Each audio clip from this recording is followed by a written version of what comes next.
Picture a world without books, without libraries, without any written language at all. A time when the only way to preserve knowledge that could mean the difference between life and death was through the power of story.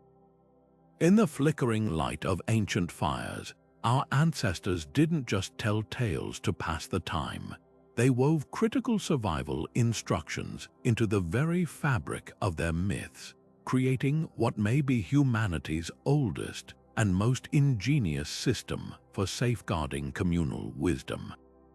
These stories, passed lovingly from generation to generation, were far more than simple entertainment. They were living, breathing survival manuals, carefully encoded with lessons on how to read the environment, anticipate disaster, and endure the unimaginable.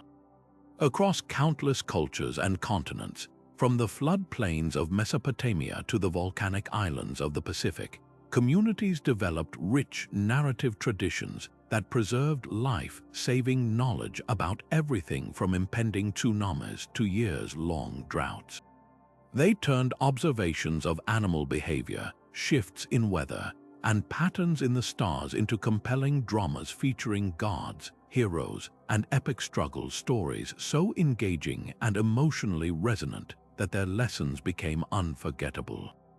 In this way, ancient disaster myths became a kind of cultural DNA, carrying essential information through time in a form that was both durable and adaptable, ensuring that even when written language had not yet emerged, wisdom would not be lost. Today, we're going to unravel these extraordinary narratives, peeling back the layers of symbol and allegory to reveal the practical, often astonishingly accurate survival guidance hidden within. We'll explore how flood myths preserved hydrological records, how tales of angry mountain gods encoded early warning signs for volcanic eruptions, and how stories of long winters taught entire civilizations to store food and strengthen shelters. This is a journey into the deep past to recover a way of thinking about disaster and resilience that is just as relevant today as it was thousands of years ago, because sometimes the oldest stories hold the newest insights. Think about the most important information you know, the kind that could save your life or the lives of those you love. Now imagine your entire community's survival depends on that knowledge being passed down perfectly from one generation to the next for hundreds of years without a single written word to rely on. This was the monumental challenge our ancestors faced, and their solution was nothing short of brilliant. They transformed essential survival data into unforgettable stories, turning dry facts into epic dramas where the stakes were life and death. This was the power and purpose of the oral tradition, humanity's first and most durable information storage system. In a world without hard drives or libraries, the human mind was the sole keeper of collective wisdom. But memory is fallible, so ancient cultures developed incredibly sophisticated techniques to safeguard their most vital knowledge. They didn't just tell stories, they engineered them for perfect recall. Key information was embedded within rhythmic verse, set to repetitive melodic patterns, and structured around numerical sequences, all designed to act as cognitive guardrails, preventing the drift of details over time. Think of the rhythmic cadence in epic poetry or the repetitive refrains in many creation myths. These weren't just artistic choices, they were mnemonic technology, ensuring that a description of which plants were safe to eat after a flood or the exact signs that preceded a volcanic eruption would be recited with flawless accuracy every single time. This sacred duty fell to specialized storytellers who were far more than simple entertainers. These individuals, often called bards, griots, or shamans, underwent decades of rigorous training, often starting in early childhood. They were the living servers of their community's data, entrusted with preserving everything from genealogies and legal codes to astronomical charts and disaster response protocols. Their role was so critical that they were often among the most revered and supported members of society. Their performance was a high-stakes endeavor. A forgotten verse or a misremembered detail wasn't just a mistake. It could potentially erase a piece of knowledge that would one day be crucial for survival. The genius of using myth as a vessel for this knowledge lies in its emotional potency. Our brains are wired to remember stories far better than we remember isolated facts or lists. A dry instruction like "move to higher ground when the water tastes salty" is easy to forget, but a thrilling story about a great spirit who caused the ocean to swallow a village because people ignored the bitter taste in the water, that sticks with you. By wrapping survival lessons in narratives filled with compelling characters, high drama, and moral consequences, these ancient cultures made sure the information was not only remembered but felt. The fear, excitement, or sorrow elicited by the story created powerful emotional anchors, cementing the knowledge deep within the listener's memory. This system of oral information storage created a resilient and dynamic living library. Unlike a static clay tablet or a scroll, a spoken story could be updated subtly with new experiences. If a community encountered a new type of storm or discovered a better way to build a flood-resistant structure, that new information could be woven into the existing myth, refining the survival manual for the next generation. This was how ancient societies maintained vast and complex libraries of environmental knowledge, understanding animal migration patterns, predicting seasonal weather shifts, and knowing the healing properties of local plants, all without a single written word. The myth was the medium, and it ensured that the wisdom of the elders would never be lost, but would instead live on, spoken and remembered, for as long as the stories were told. Perhaps no type of disaster myth is more widespread or revealing than the great flood stories found in cultures on every continent. These narratives do far more than just share a common theme. They serve as precise hydrological records, preserving the memory of catastrophic water events with astonishing accuracy. The Mesopotamian Epic of Gilgamesh offers one of the most compelling examples. The hero Utnapishtim is warned by a god to build a massive boat, specific in its dimensions, to save his family and the seeds of all living things from a coming deluge. This story, etched into clay tablets thousands of years ago, finds a startling echo in modern geology. Sediment core samples taken from the Tigris-Euphrates Valley reveal evidence of a truly massive flood layer dating to around 2900 BC. A cataclysm so immense it would have been seared into the collective memory of every survivor and their descendants for generations. The myth preserves not just the memory of the event, but critical data, the need for a large, sealed vessel, the importance of preserving genetic diversity for repopulation, and the concept of seeking divine favor through sacrifice after the waters recede.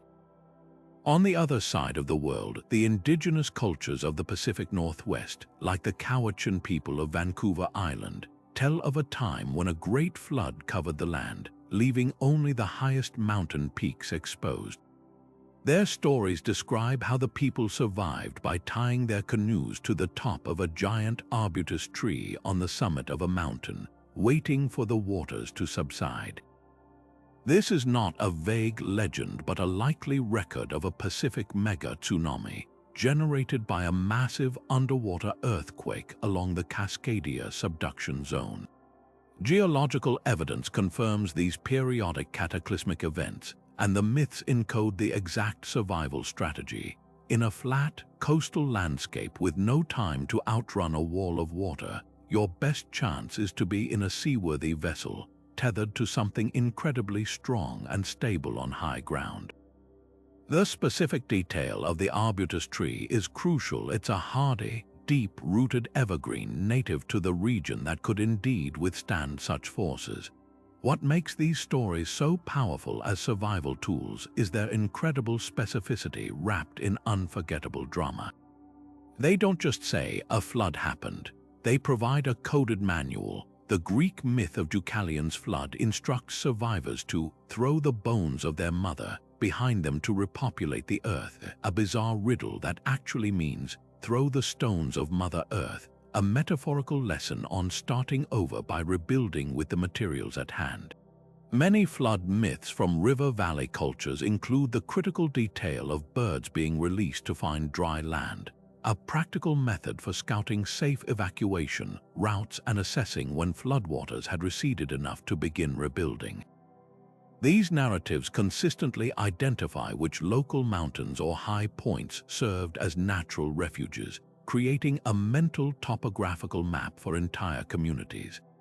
The story's drama, the panic of the rising water, the despair of loss, the relief of deliverance ensured that every listener would remember the location of that safe high ground and the importance of having a seaworthy craft ready. This transformed abstract geographical knowledge into a visceral, unforgettable lesson. The sheer universality of the flood myth, from the Bible to the Maya Popol Vuh to Aboriginal Australian Dreamtime stories, points to a profound and shared human experience. It's not that every culture experienced the same flood, but that water, in its terrifying power, is a universal threat to sedentary, agricultural societies that settled in fertile river valleys and along coastlines. These were the cradles of civilization, and they were all vulnerable to rising water. The consistency of these myths suggests that ancient peoples independently discovered the same brilliant method for protecting themselves, turning their worst collective trauma into a story so compelling it could never be forgotten, ensuring that their descendants would recognize the signs, know where to run, and remember how to build the ark that would carry them into the future. Just as communities near water encoded flood wisdom into their stories, those living in the shadow of volcanoes developed an equally sophisticated mythological language for geological threats. For these cultures, the mountain wasn't just a landform, it was a living, breathing entity with a volatile temper, and its moods were a matter of life and death. The stories they crafted transformed terrifying and inexplicable geological processes into the understandable actions of gods and spirits, creating a powerful early warning system that was woven directly into their cultural fabric.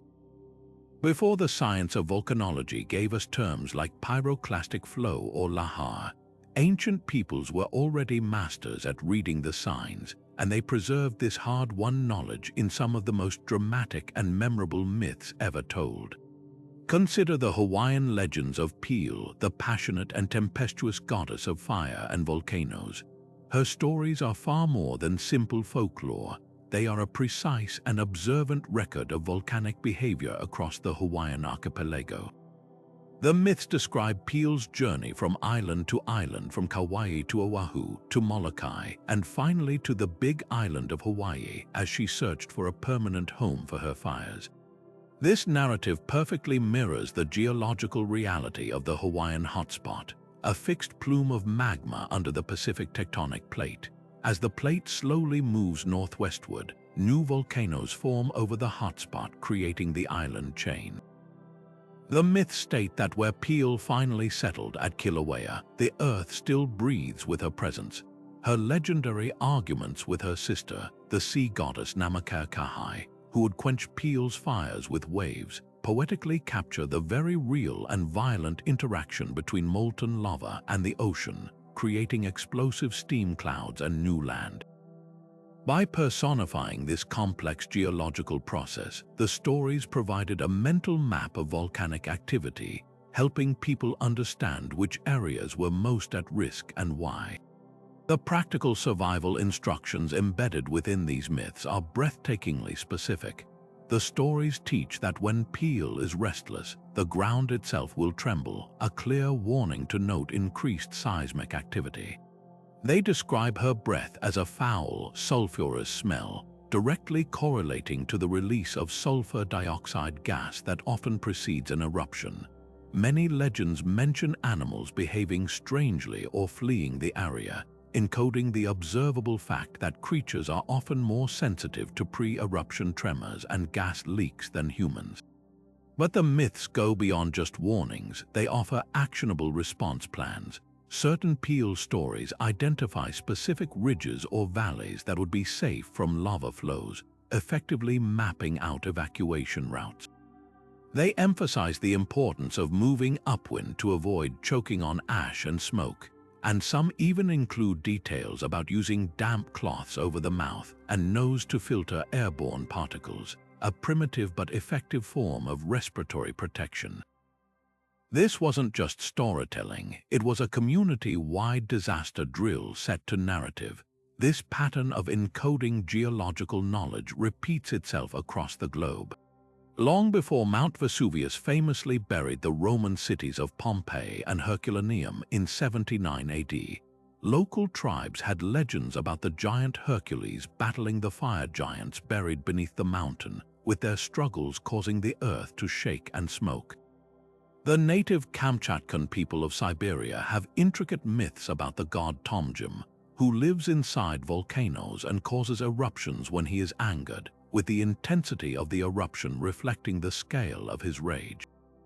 These narratives served a critical psychological and social function. By giving a face and a reason to the chaos, they made an uncontrollable natural event feel somewhat manageable. If the volcano was a temperamental deity, then its behavior could be interpreted, appeased through offerings, and its warnings heeded. This framework prevented panic and provided a structured way for communities to process the terrifying events unfolding around them, uniting them under a shared understanding and a clear set of rules for survival. The dramatic imagery of an enraged god made the lessons utterly unforgettable, ensuring that when the mountain began to grumble, everyone knew it was time to gather their families and follow the paths their ancestors had laid out in story. While the threat of sudden catastrophe from flood or fire demanded immediate response, ancient cultures also understood that survival depended on anticipating the slower, more predictable rhythms of the year. In a world without printed calendars or weather apps, how did you know when the first frost was likely to arrive or when the monsoon rains would begin? The answer lies in the sky and in the stories that made the movements of the heavens unforgettable. Beyond tales of immediate disaster, our ancestors wove their understanding of time itself into mythology, creating intricate narrative calendars that synchronized human activity with the unwavering pulse of the seasons and the stars. These stories transformed the abstract passage of time into a dramatic, observable story, ensuring that a community's most crucial annual rhythms, when to plant, when to harvest, when to prepare for lean times, were never forgotten. One of the most elegant examples of this is the ancient Greek myth of Persephone. The story tells of the young goddess abducted by Hades, god of the underworld, and her mother Demeter's profound grief, which caused the earth to become barren and cold. A compromise was eventually reached. Persephone would spend part of the year with her husband in the underworld, and the rest with her mother on earth. The period of her descent marks the onset of autumn and winter, a time of dying plants and hibernation, reflecting Demeter's sorrow. Her joyous return each spring causes Demeter to bless the world with renewed growth and abundance. On the surface, it's a touching story about a mother's love, but for an agricultural society, it was a precise, poetic, and utterly reliable seasonal clock. The myth doesn't just explain why we have seasons, it tells you exactly when to expect the hardships of winter to begin, and just as importantly, when to anticipate their end. It signaled the time to harvest the last crops and secure stored grain, and later, the moment to begin preparing the soil for planting as the world thawed. The emotional stakes of the story, a mother's joy and despair, made the turning points of the agricultural year impossible to ignore. This practice of celestial storytelling was a global phenomenon. Across the vast plains of North America, numerous Native American tribes have rich traditions of coyote stories, where the clever, often foolish trickster figure gets into various misadventures. Woven into these entertaining tales are precise astronomical markers, A story might describe Coyote chasing a group of sisters into the sky, where they become the 7 stars of the Pleiades cluster. The narrative would then specify that this event happens when the leaves begin to fall or when the night grows long. This directly ties the appearance or position of that specific star cluster in the evening sky to a particular seasonal event.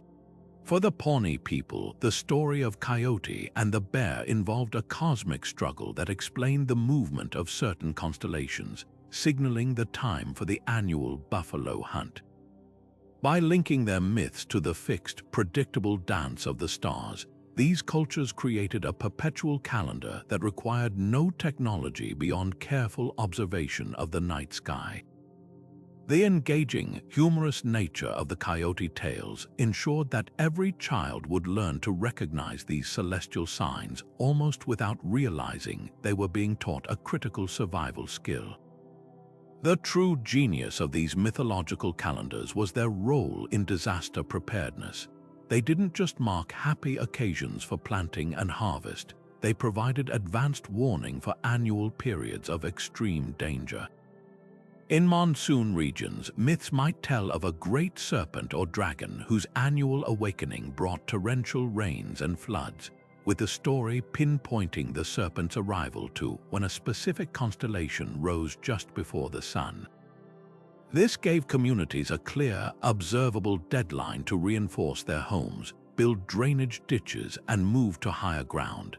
In arid cultures, stories often centered on a hero who defeated a beast that stole the rain, but warned that the beast's ghost returned at a certain time each year, threatening drought.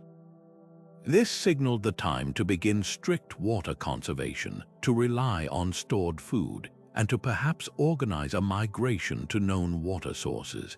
The narrative framed these annual hardships not as random suffering, but as a predictable part of a cycle, making them psychologically manageable and logistically prepare for. This integration of myth and astronomy created a resilient and sophisticated forecasting system, one that turned the entire cosmos into a giant, narrative clockwork designed to keep humanity in sync with the Earth's rhythms, ensuring that communities didn't just survive the seasons, but learned to thrive within them. Long before modern seismographs or weather satellites, our ancestors developed a remarkably sophisticated early warning network that was everywhere around them, if only you knew how to read its signs. They understood that the animal kingdom possesses senses far more acute than our own, able to detect subtle shifts in the environment that presage major disasters. But how do you teach an entire population, including children, to pay close attention to the restless behavior of cattle or the sudden silence of birds? The answer was to weave these critical observations into the very fabric of myth, transforming practical zoology into unforgettable drama. Across cultures, stories emerged where animals weren't just passive creatures, but active messengers, their strange behaviors serving as the central plot device in narratives that spelled the difference between life and death. Consider the ancient Chinese legends that attributed earthquakes to the movements of a giant underground dragon. While the mythical beast provided a fantastical explanation, the practical core of the story was profoundly observant. The myths often specified that the dragon's stirrings would cause smaller creatures above ground to become restless and flee. This is a brilliant encoding of a phenomenon that modern science has only recently begun to document systematically.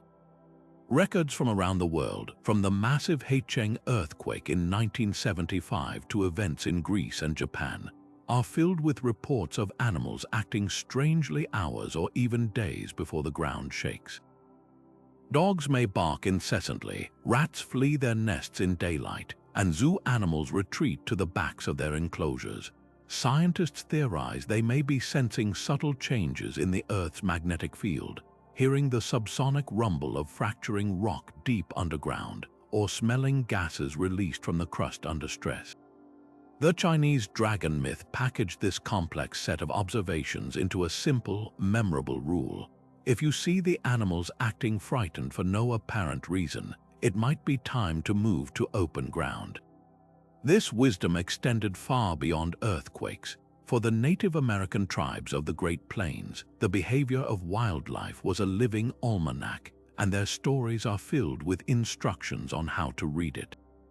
A Lakota story might tell of the meadowlark, a bird celebrated not just for its song but for its timing.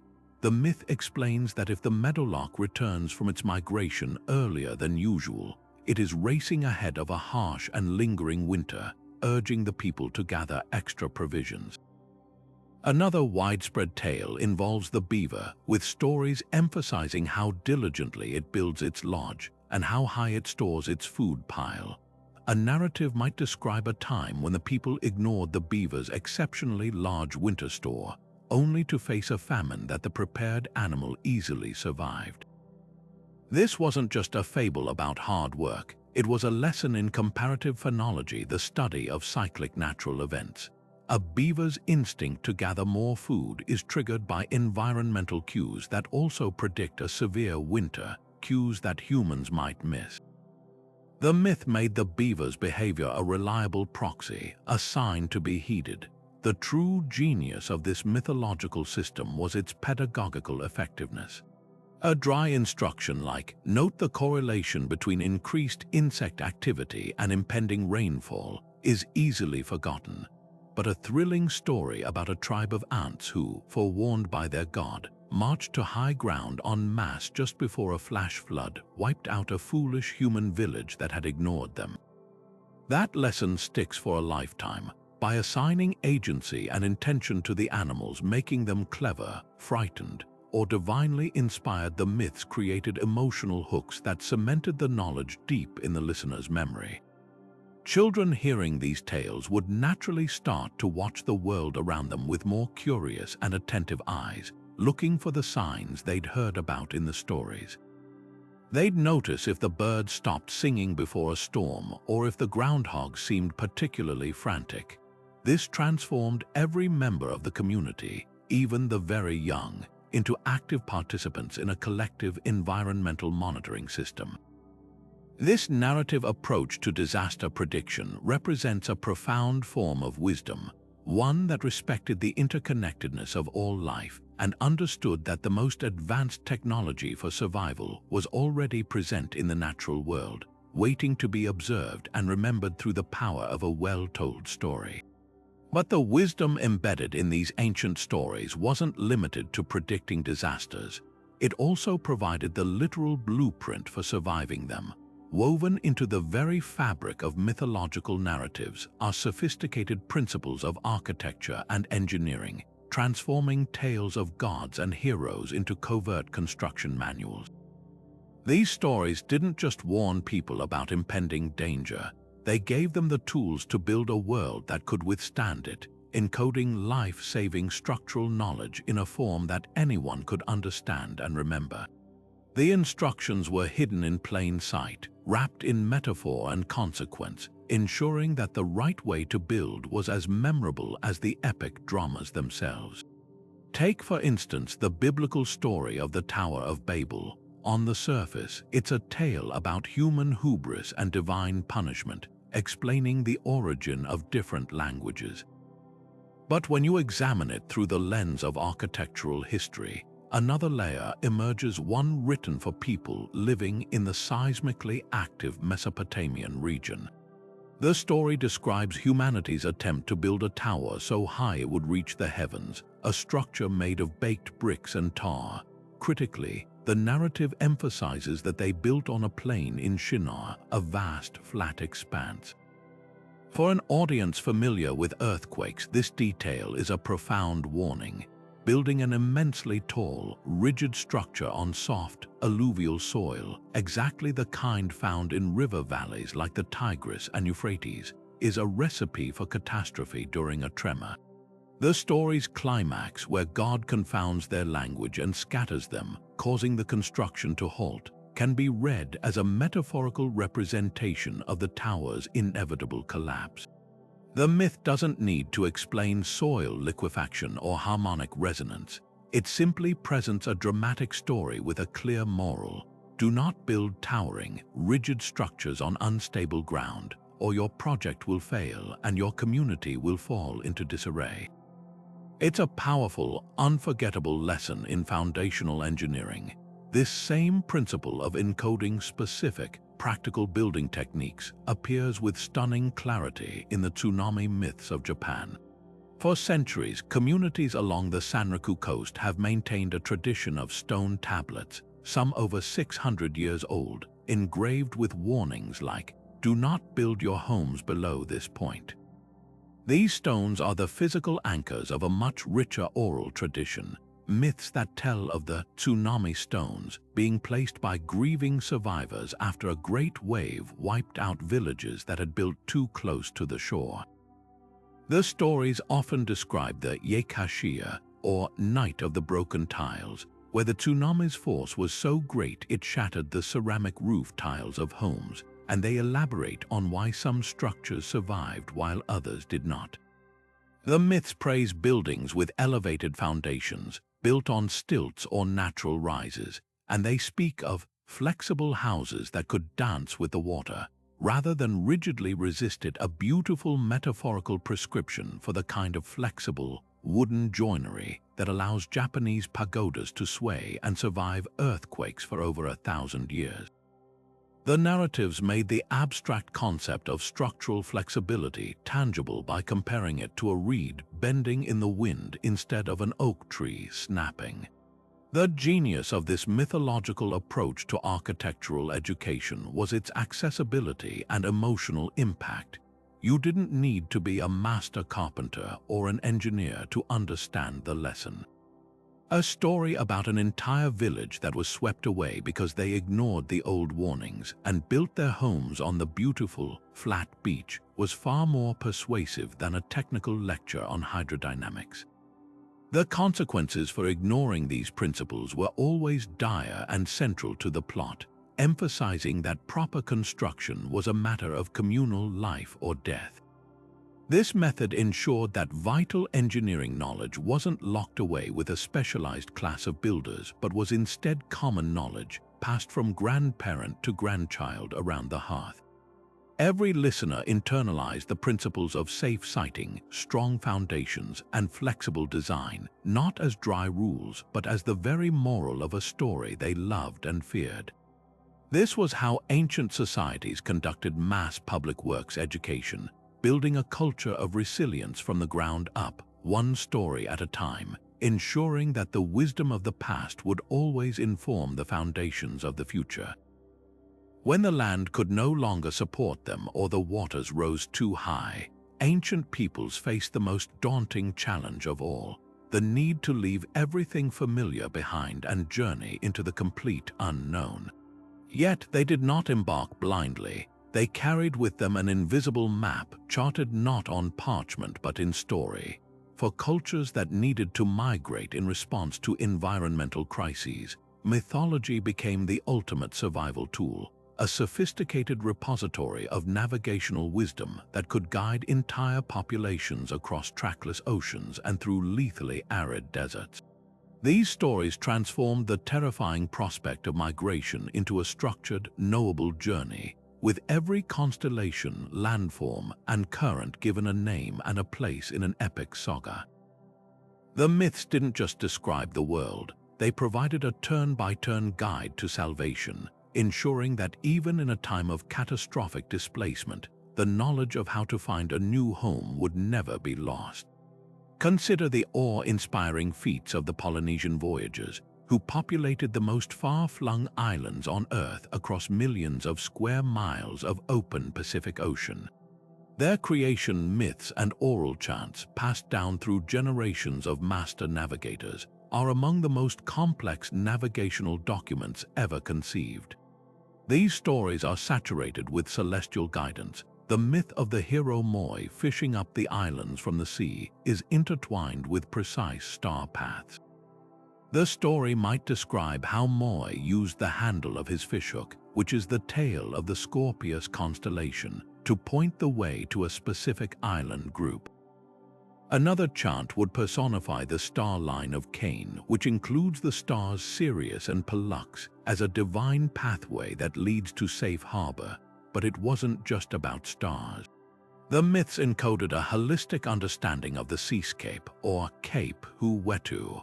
They told of the god Tain, who revealed the secrets of reading ocean swells, the long, deep waves that remain constant even when the wind changes. A story might describe how Tain battled the chaotic wind god Tohoramatia, and in his victory, taught the people to feel the steady pulse of the Mona ocean beneath the temporary confusion of the surface waves. This knowledge allowed navigators to hold their course for weeks on end, even when the stars were obscured by clouds. These narratives were so critical that the master navigators, the Pohokul, were among the most revered figures in society, and their training involved memorizing hundreds of these chants and stories until the entire Pacific was a chart they could hold in their minds. The dramatic stories of gods and heroes made the abstract mathematics of navigation unforgettable, turning a desperate voyage into a journey their ancestors had already taken in legend. On the other side of the world, the Aboriginal Australian cultures faced a different navigational challenge. Not a fluid ocean of water, but a solid, sun-scorched ocean of land. Their survival depended on an intimate knowledge of a harsh and often unforgiving continent, and they preserved this knowledge in the rich tapestry of Dreamtime stories. These narratives are anything but mere fables. They are intricate sung maps detailing every critical waterhole, mountain pass, and resource-rich area across thousands of miles. The story of the Rainbow Serpent, one of the most widespread Dreamtime narratives, is a perfect example. As the serpent journeyed across the featureless land in the dreaming, its massive body carved out the rivers, valleys, and gorges. The places where it rested became permanent waterholes, and the paths it traveled became safe corridors through otherwise impassable terrain. To know the story of the Rainbow Serpent was to carry a mental atlas of the entire region. A storyteller singing about the serpent's journey would effectively be reciting a list of navigational waypoints and life-saving water sources. Another story might follow the journey of the ancestral emu or kangaroo, whose migration routes defined the safest paths between mountain ranges, identifying which rock formations offered shelter and which plants along the route were edible or held moisture.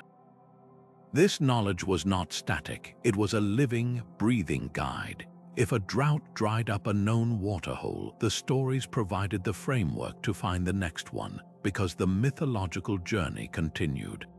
The narrative itself became a resilient mental map, allowing people to adapt their routes based on current conditions while still following the timeless paths laid down by the creator beings. This ensured that even in a landscape transformed by fire or drought, the people were never truly lost as long as they remembered the songs. The true power of these migration myths lies in their dual function as both practical manual and psychological anchor. Uprooting your life and traveling into the unknown is an act of profound trauma and fear. These stories directly addressed that fear by reframing the journey. It wasn't a panicked flight, it was a reenactment of a sacred, heroic quest. A Polynesian family boarding a canoe for a weeks-long voyage weren't just refugees, they were following in the wake of the Great Mai.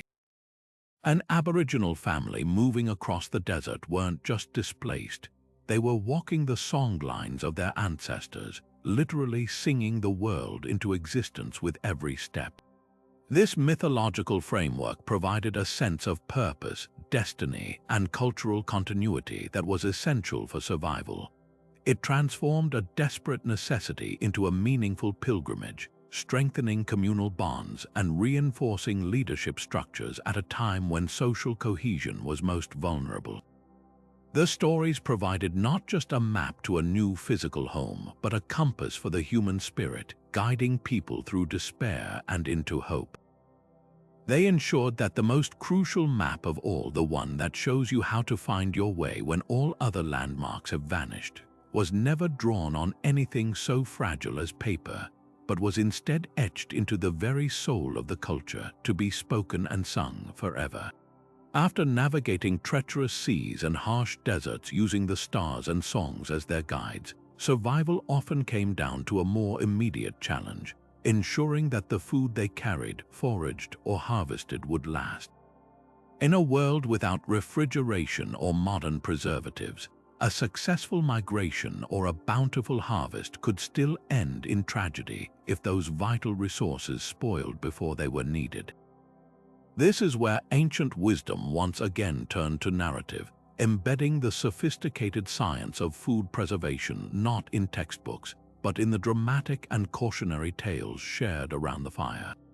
These stories became the communal pantry of knowledge, storing techniques for saving sustenance just as carefully as they stored the sustenance itself, ensuring that a community's hard-won abundance could be safeguarded against the inevitable lean times ahead. The Norse myths, born from the harsh realities of Scandinavian winters, are particularly rich with this kind of encoded wisdom. The central prophecy of Ragnarök itself is preceded by Fimbulwinter, 3 successive winters with no summer in between, a scenario that would have been the ultimate test of survival for any ancient society. Woven throughout the Eddas and Sagas are subtle but specific references to how one might endure such a catastrophe. The gods themselves are not immune. Their constant consumption of the golden apples of Idun, which grant them eternal youth, can be interpreted as a powerful metaphor for the critical importance of preventing scurvy and other nutritional deficiencies during long periods without fresh fruit. The apples represent the vital nutrients preserved through the winter, and Idun, their keeper, is the personification of successful storage. More directly, the stories are filled with descriptions of feasts in Valhalla, where the boar Sihrimnir is slaughtered and cooked every night, only to be resurrected by morning. While magical on the surface, this cycle perfectly mirrors the practical, real-world concept of pemmican, a mixture of dried meat, fat, and berries that Norse explorers and traders actually relied on. The myth teaches that through proper preservation, drying, and sealing in fat, a finite resource can be made to last and effectively reborn as nourishment day after day. The dramatic stakes of the story, the gods growing old and weak without Idun's apples, hammered home the life or death necessity of these techniques in a way a simple instruction never could. On the African continent, where the climate presented a different set of challenges with heat and humidity, folk tales across numerous cultures served a similar purpose, turning local preservation methods into engaging character dramas. A common archetype involves a clever animal like Anansi the spider or the hare, outwitting a larger, stronger opponent not through brute force, but through superior knowledge of preparation. In one widespread tale, the hare might trick the lion into a contest of strength, but the real lesson comes when the hare is shown carefully smoking fish over a low fire or burying gourds of milk in the earth to ferment into a nutritious, longer-lasting yogurt. The story highlights the specific technique, the type of wood that gives the best smoke, the depth of the pit for maintaining the right temperature for fermentation, and contrasts the hare's foresight with the lion's short-sighted arrogance. The larger, stronger animal, who lives only for the immediate hunt, often finds itself starving when prey becomes scarce, while the smaller, wiser creature thrives on the stores it prepared during times of plenty. These narratives did more than just describe a process. They celebrated the intellectual triumph of planning and technique over mere physical power, making the act of preserving food a culturally respected and clever thing to do. The most powerful element of these food myths, however, was their unwavering emphasis on consequence. They were never simple how-to guides. They were gripping dramas where the price of failure was devastatingly clear. A story might recount an entire village that celebrated a massive hunt with a great feast, but then grew lazy and failed to properly dry and store the remaining meat. The myth would then describe the agonizing hunger that followed weeks later, the community brought to its knees not by a lack of food initially, but by a lack of foresight. Another might tell of a long journey where a family's poorly sealed grain stores became infested with weevils or mold, leading to illness and death on the trail.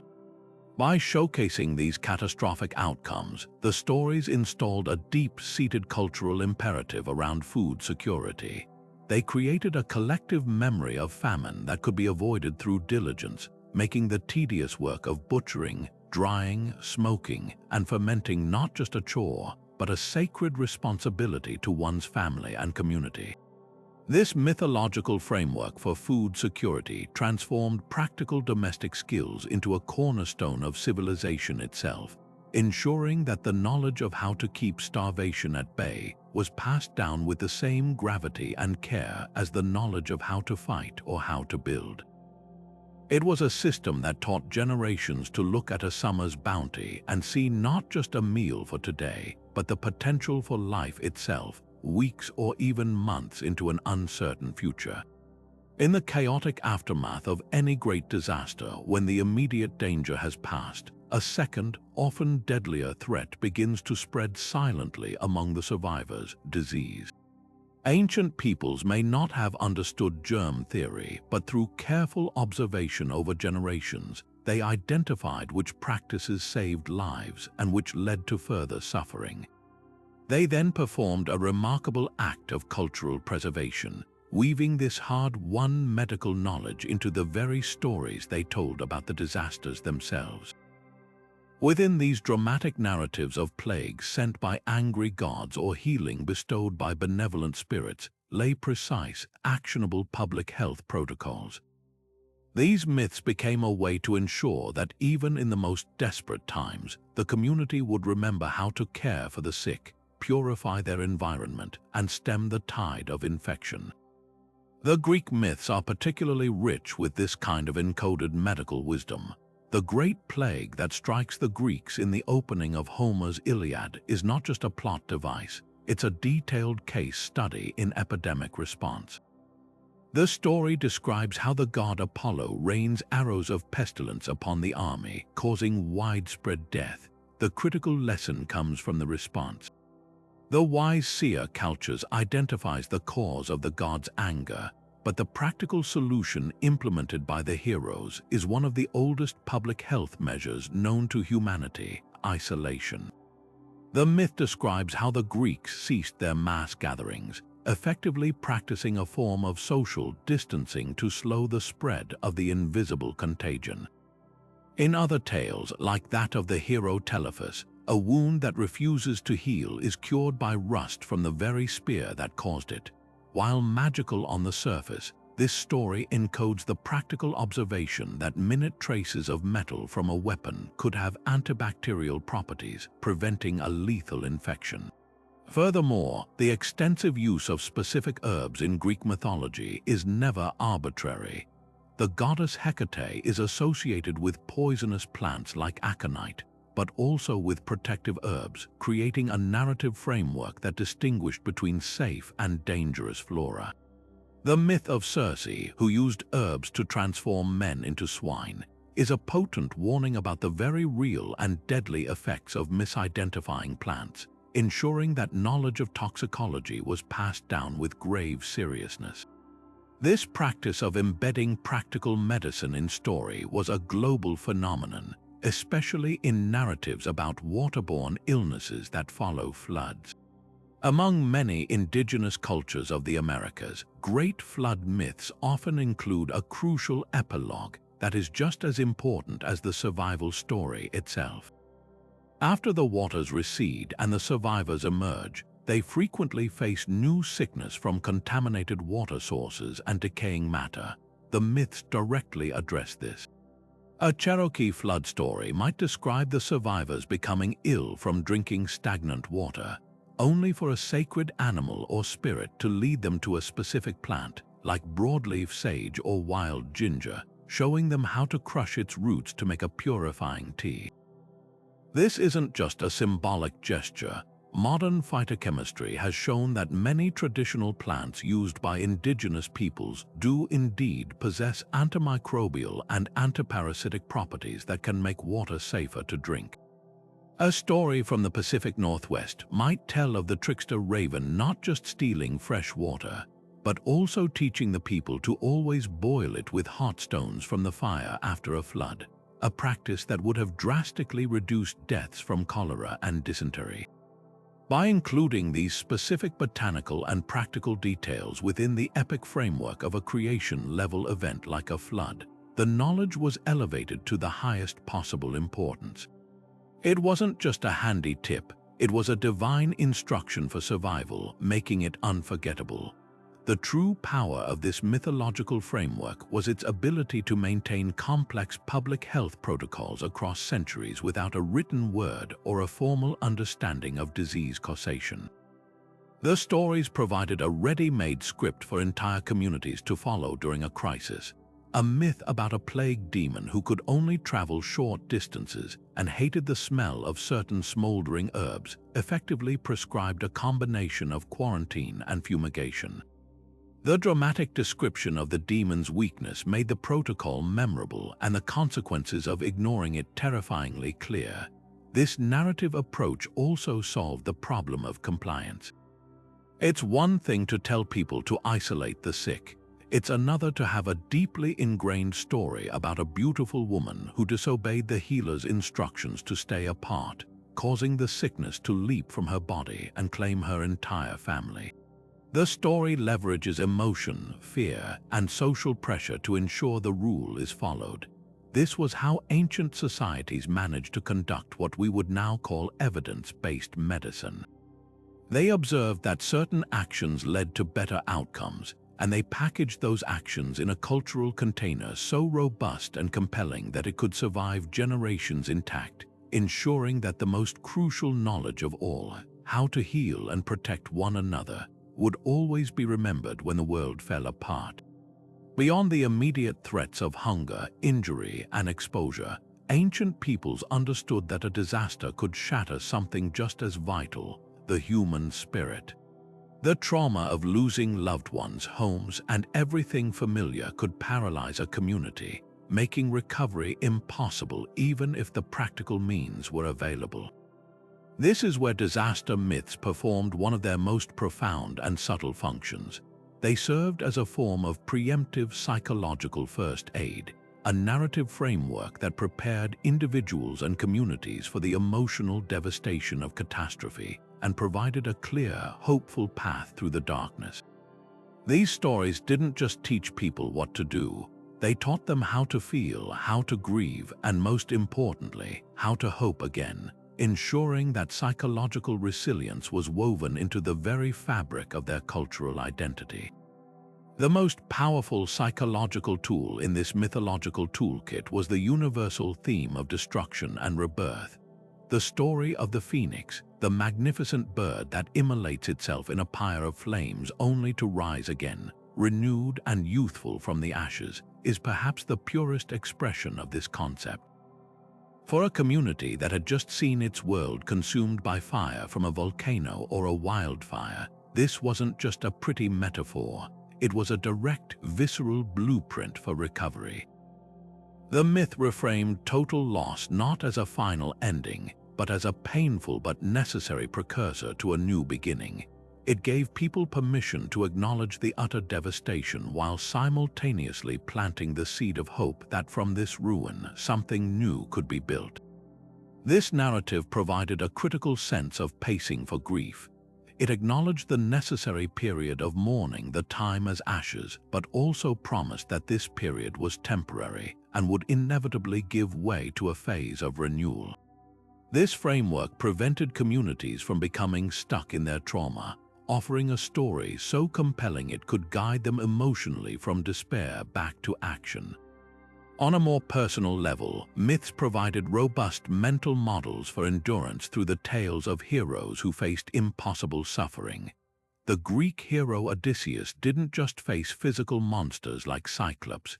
He endured 20 years of relentless psychological torment, separation from his family, the loss of all his comrades, and the despair of seemingly endless exile.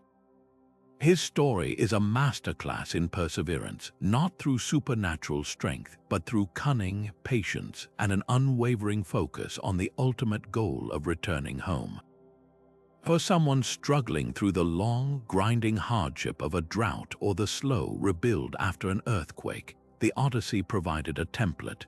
It normalized the feeling of exhaustion and desperation, but showcased that these feelings could be endured. It taught that the path home is never straight, that there will be setbacks and temptations to give up, but that steadfastness, cleverness, and holding onto your identity will eventually see you through. These hero stories were psychological roadmaps, assuring people that their suffering had a structure and an endpoint, and that they were walking a path that countless heroes had walked before them. Furthermore, these collective narratives played a crucial role in normalizing and processing trauma on a community-wide scale. In the immediate aftermath of a disaster, individuals often feel isolated in their grief, believing their intense emotions are abnormal or a sign of weakness. Disaster myths directly countered this by making these emotional responses a central part of the story. The wailing of goddesses, the rage of gods, the deep despair of heroes, these were not portrayed as failings but as appropriate, shared reactions to catastrophic events. By gathering to hear these stories, survivors participated in a form of collective catharsis. They saw their own fear and sorrow reflected in the sacred stories, which told them, in the most authoritative voice their culture possessed, that what they were feeling was normal. This shared narrative experience reduced the stigma around trauma, allowing people to grieve openly together rather than suffering in silent isolation. It created a container for the community's pain, a way to process it collectively and begin to heal as a unified whole. Ultimately, this mythological framing provided the most crucial element for recovery: meaning. The random brutality of a tsunami or a plague could easily lead to existential despair, a belief that the universe is chaotic and cruel. Myths directly attacked this notion by embedding disasters within a larger cosmic order. A flood wasn't just random water, it was the result of a broken moral covenant. A volcanic eruption wasn't just geologic chance, it was the fiery breath of a displeased but knowable deity. This attribution of cause, even to an angry god, was paradoxically comforting. It meant the universe still operated by rules, even if they were mysterious.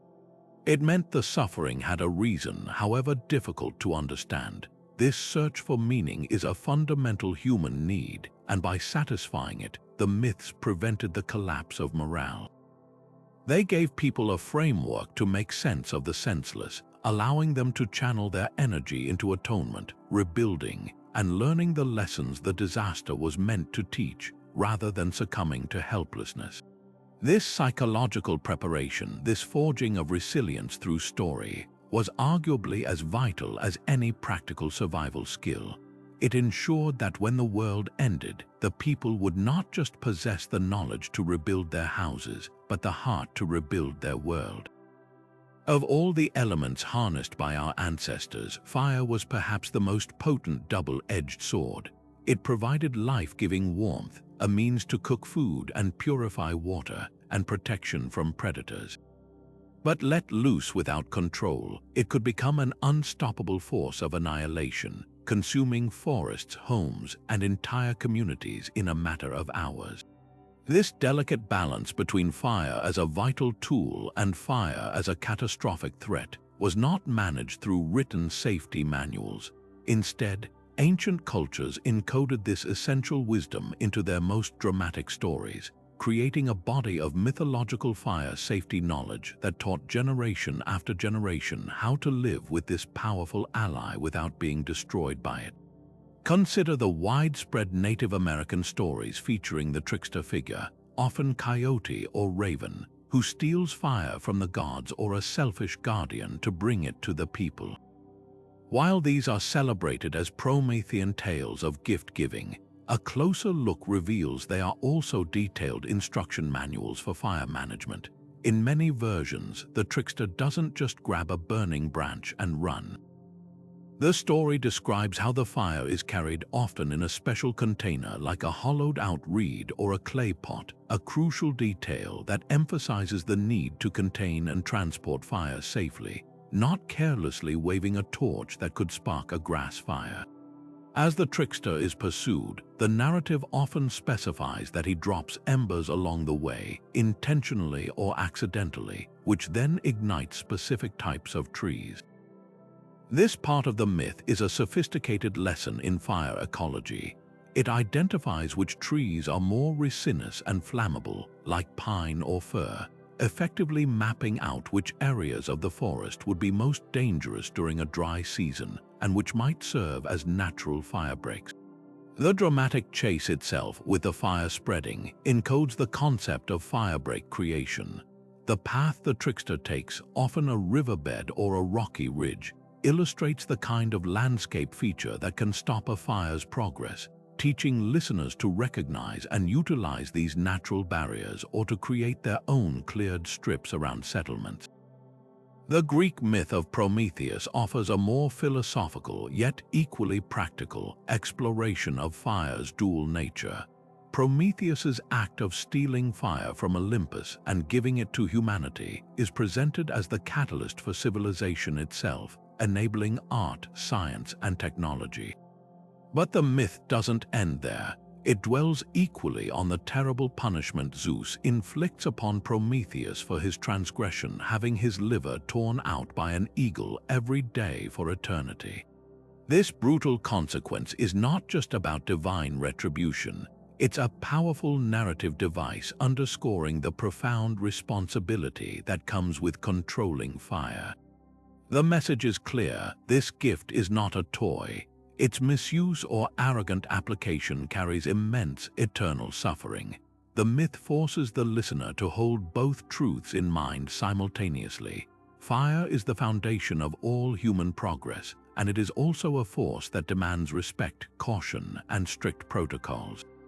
It teaches that the power to create is inextricably linked to the power to destroy, a lesson as relevant to ancient hearth tenders as it is to modern nuclear scientists. The true genius of these fire myths lies in their memorable dramatization of cause and effect. A dry lecture on the importance of properly dousing a campfire is easily ignored.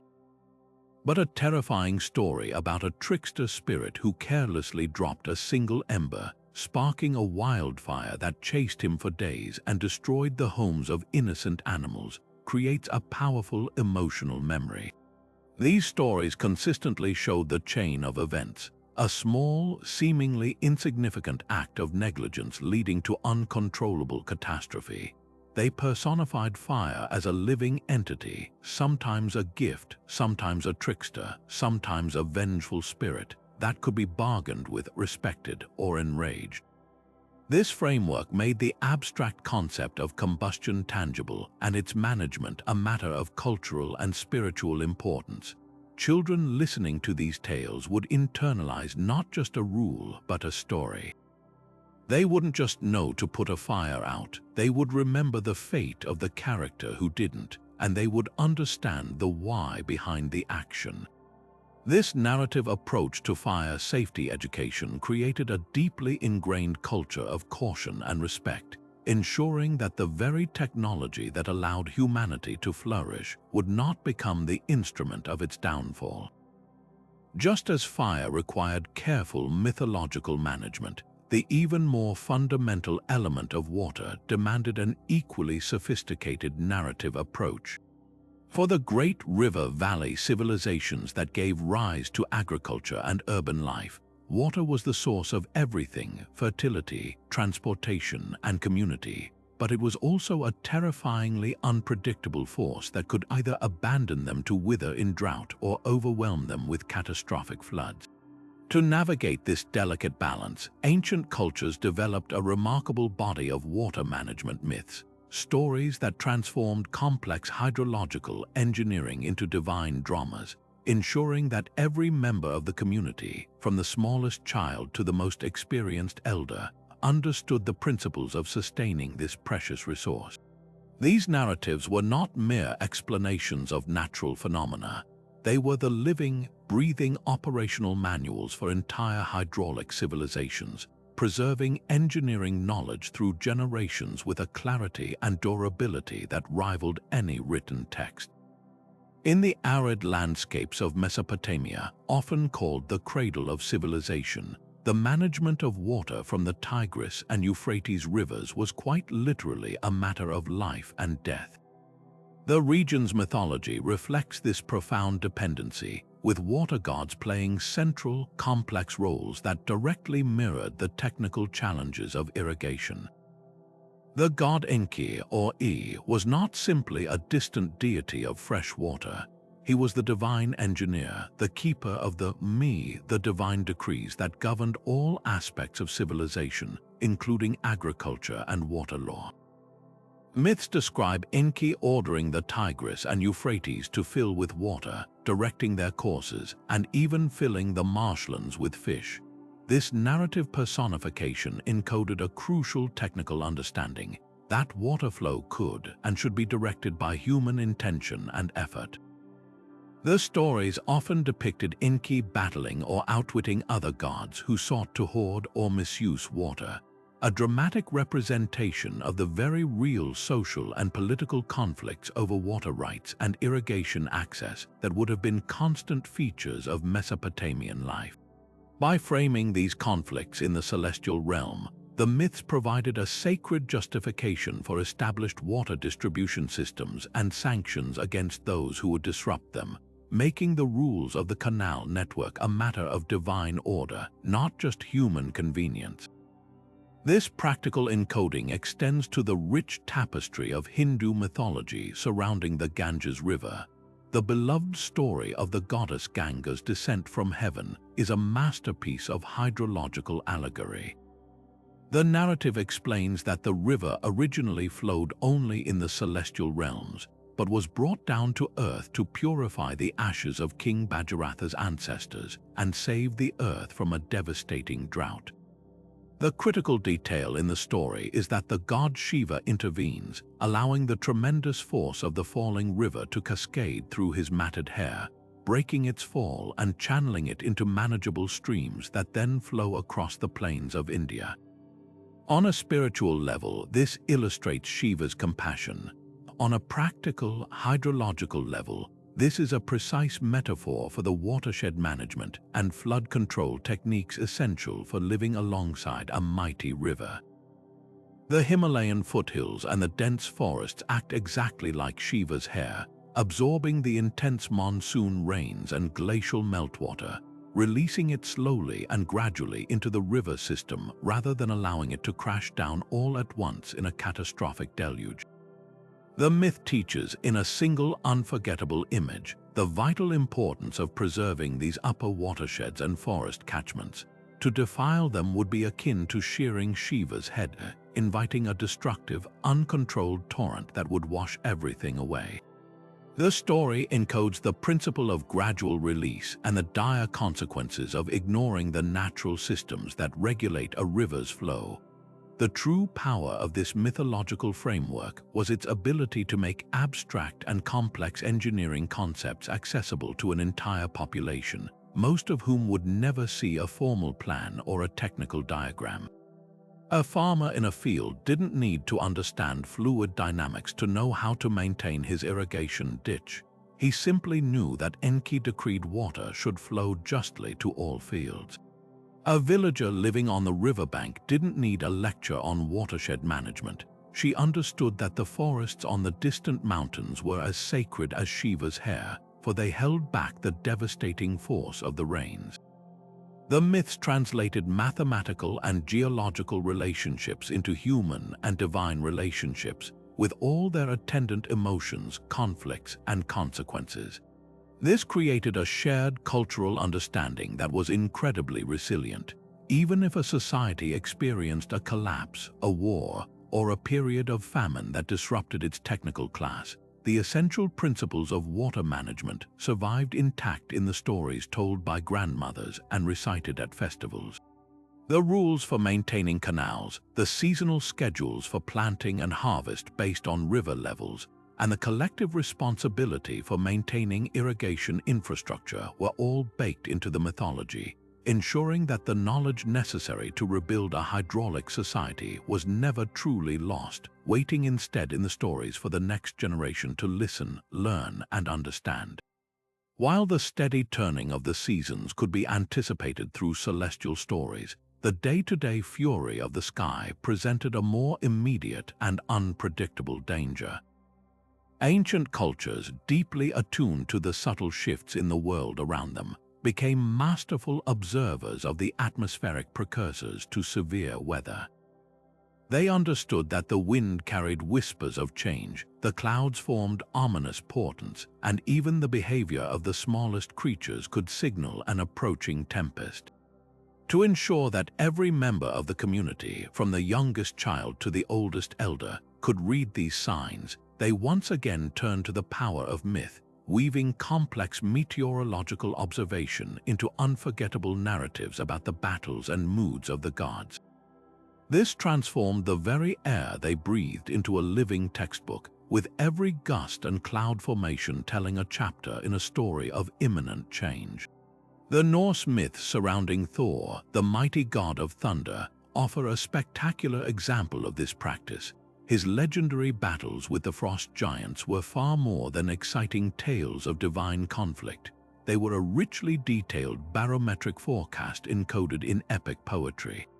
The myths describe the specific conditions that attended Thor's approach: a certain oppressive, heavy stillness in the air, a peculiar greenish tint to the light, and the arrival of high, wispy cirrus clouds that were poetically described as the breath of the giants or the gathering of spectral armies. These are precisely the atmospheric signatures that, even today, meteorologists recognize as the precursors to powerful low-pressure systems and severe thunderstorms in the North Atlantic region.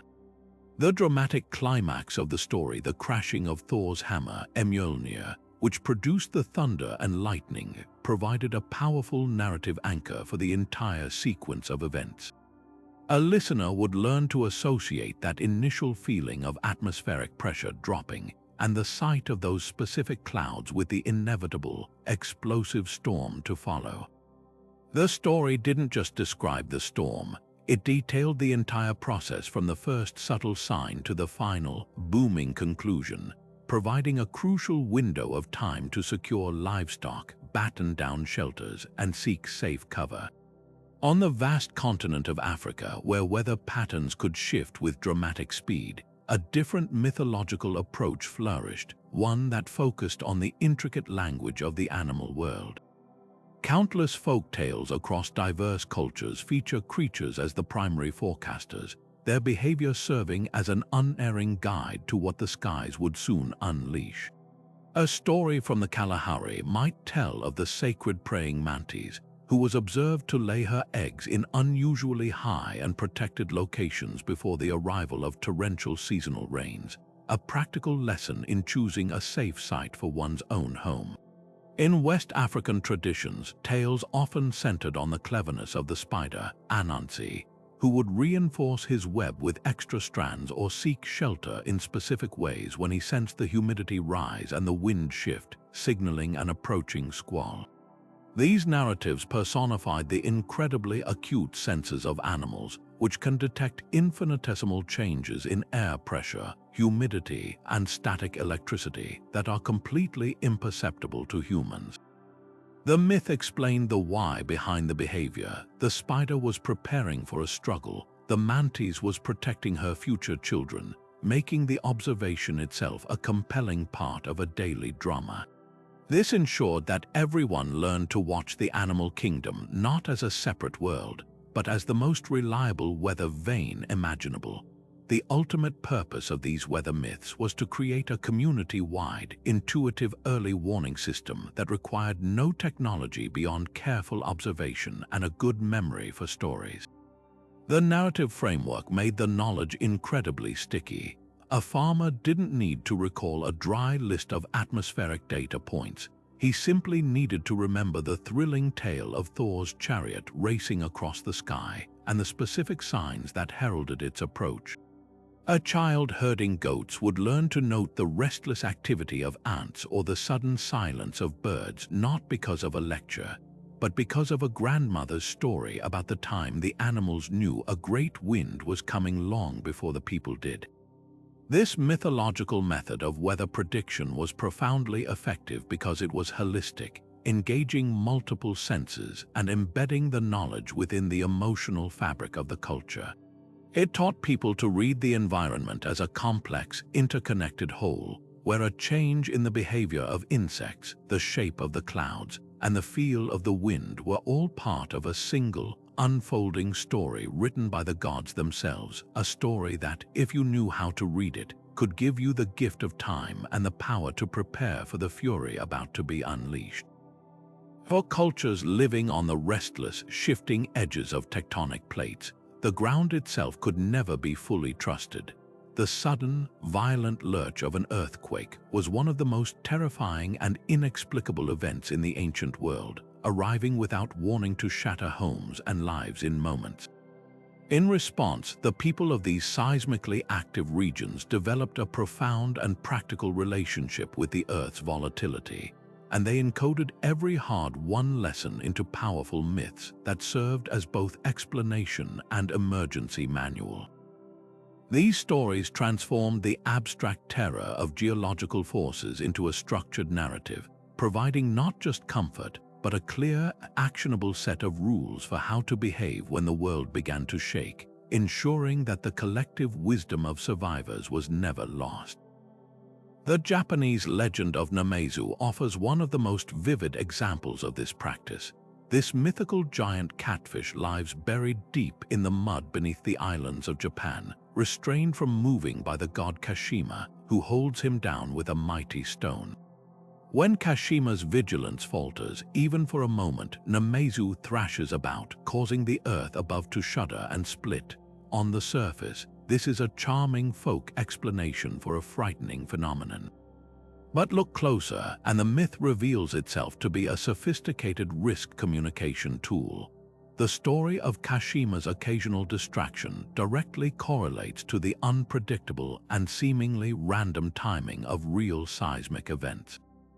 More importantly, the narratives surrounding Namezu are filled with specific, practical advice. The myths describe the kinds of places that remained safe during the catfish's thrashing, open fields away from tall trees or structures that could collapse, or certain stable, rocky outcrops that were said to be far from the creature's tail. This effectively mapped out community evacuation zones and safe gathering points. Furthermore, the immense stone used to pin down Namezu became a powerful cultural symbol for structural stability and strong foundations. The myth emphasized that buildings needed their own Kashima stone, a concept that influenced traditional Japanese architecture, encouraging the use of heavy, stabilizing roof tiles and flexible joinery that could allow a structure to sway without collapsing. The dramatic story made the geological concepts of seismic waves and structural engineering unforgettable, turning abstract principles into a battle between a god and a giant fish. Across the Pacific, the Native American tribes of California, another region crisscrossed by fault lines, developed their own rich tapestry of earthquake myths, often centered on the movements of a giant creature lying beneath the earth. The Ohlone people tell of a colossal serpent that slumbers underground, whose stirrings cause the ground to tremble. The Luisnio people have stories of a great turtle that carries the world on its back. When it grows tired and shifts its weight, the earth shakes. These narratives served a crucial function beyond etiology. They were finely tuned observational records.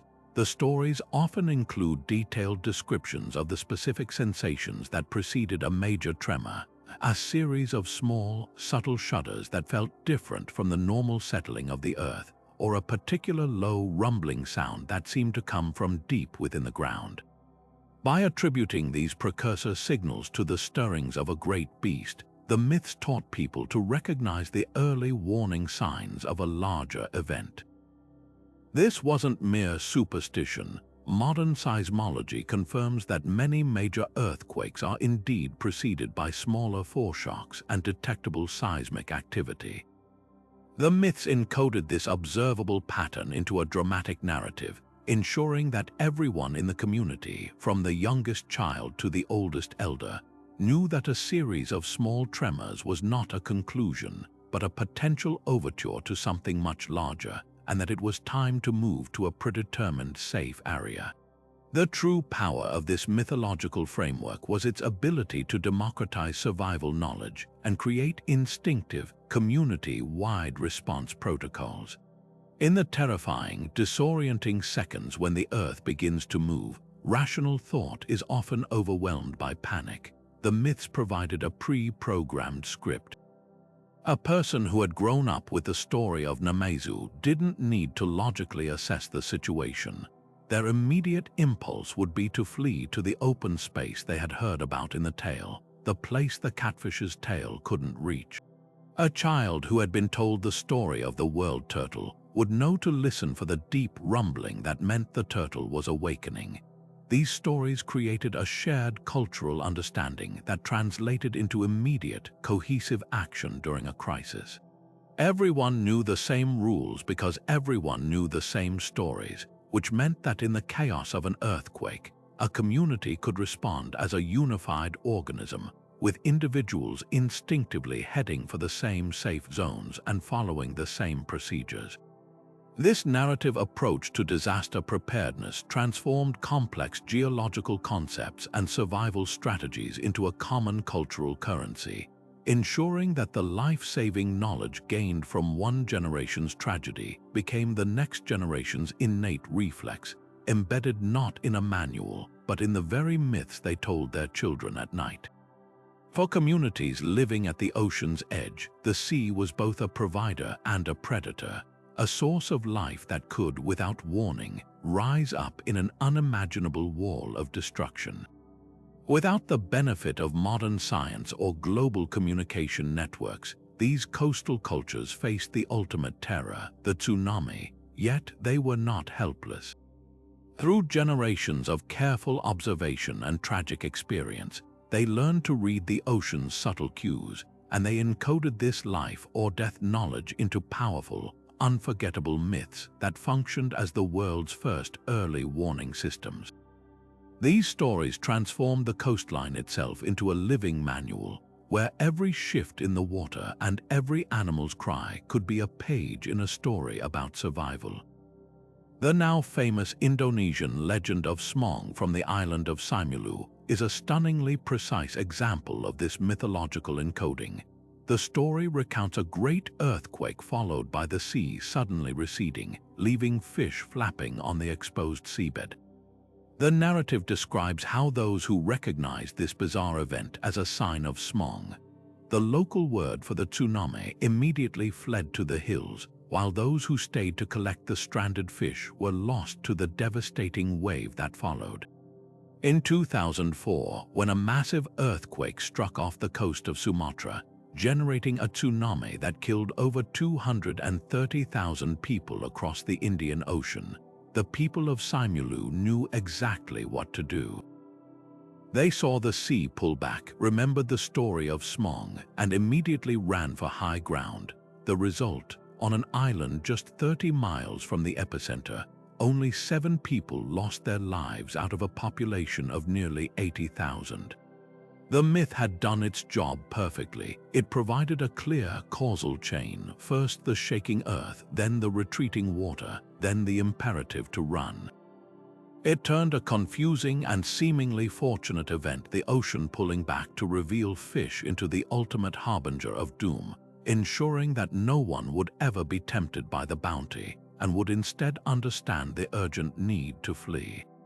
Across the vast expanse of the Pacific, islander cultures developed an equally sophisticated mythological lexicon based on the behavior of the natural world around them. Their stories are filled with animals acting as sentinels, their instincts providing a critical window of time that humans lacked. In many Hawaiian malilo or traditional stories, the sudden, frantic migration of birds inland is described as a sign that the ocean is about to rise up in anger. Other narratives detail how dogs and other animals will become agitated and whine, refusing to go near the shore long before any human can perceive a change. The myths personify the ocean itself, describing its anger through specific, observable water patterns, the unusual churning, the change in the sound of the waves from a rhythmic crash to a low, powerful roar, or the appearance of a long, fast-moving tide that seems to be pulling the ocean out with immense force. These weren't poetic flourishes, they were diagnostic criteria. By weaving these disparate signs into a single, dramatic narrative about an angry ocean god, the stories taught people to synthesize multiple data points from their environment, creating a holistic early warning system that relied on observation rather than technology. The most critical function of these tsunami myths was their ability to create instant, community-wide consensus and action during a moment of supreme crisis. The stories didn't just provide information, they provided a script. Everyone in the village, from the smallest child to the oldest elder, knew the same story. They all knew that when the earth shakes for a long time, you must watch the water. They all knew that if the sea suddenly drains away, you do not wait, you do not gather your belongings, you do not doubt, you immediately turn and run to the preordained high ground that was also specified within the mythology. The stories consistently emphasized the catastrophic consequences of hesitation, often describing in graphic detail the fate of those who were curious instead of cautious. This narrative approach eliminated the dangerous paralysis of indecision that often costs lives in a disaster. It created a shared cultural reflex, a kind of muscle memory for survival that could be triggered the moment the ocean began to behave in the way described in the ancient tales. This was a system designed for speed and clarity, ensuring that an entire community could mobilize within seconds, not because an alarm sounded, but because a story they all knew by heart had just begun to unfold in real life before their eyes. In the relentless embrace of the desert, where the sun dominates the sky and water is more precious than gold, survival demanded a different kind of wisdom, one of profound patience, meticulous conservation, and an intimate dialogue with the land. For the cultures that thrived in these arid regions, the greatest threat was not a sudden, violent catastrophe, but a slow, creeping emergency, the drought. This prolonged scarcity required strategies that were just as sophisticated as those for floods or eruptions, and once again, our ancestors turned to mythology to encode these vital lessons. The stories that emerged from the world's deserts are masterclasses in resource management, transforming the landscape itself into a sacred text where every rock formation, every plant, and every animal behavior held a clue to finding and preserving the essence of life itself, water. The Aboriginal Australian Dreamtime stories stand as perhaps the most profound example of this deep ecological knowledge encoded in narrative. These are not simple tales of the past, they are intricate, sung maps of the entire continent, detailing every life-saving resource. The journey of the rainbow serpent, for instance, is not just a creation story. As the serpent moved across the land, its body carved out the riverbeds and its resting places created the permanent waterholes. To know the song cycle of the rainbow serpent is to carry a mental atlas of every reliable water source across thousands of miles of otherwise featureless terrain.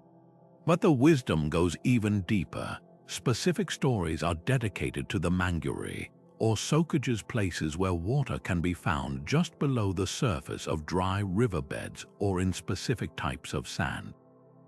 A narrative might describe how an ancestral hero, parched and near death, was shown by a kangaroo rat how to dig at the base of a particular witchetty bush to find cool, fresh water.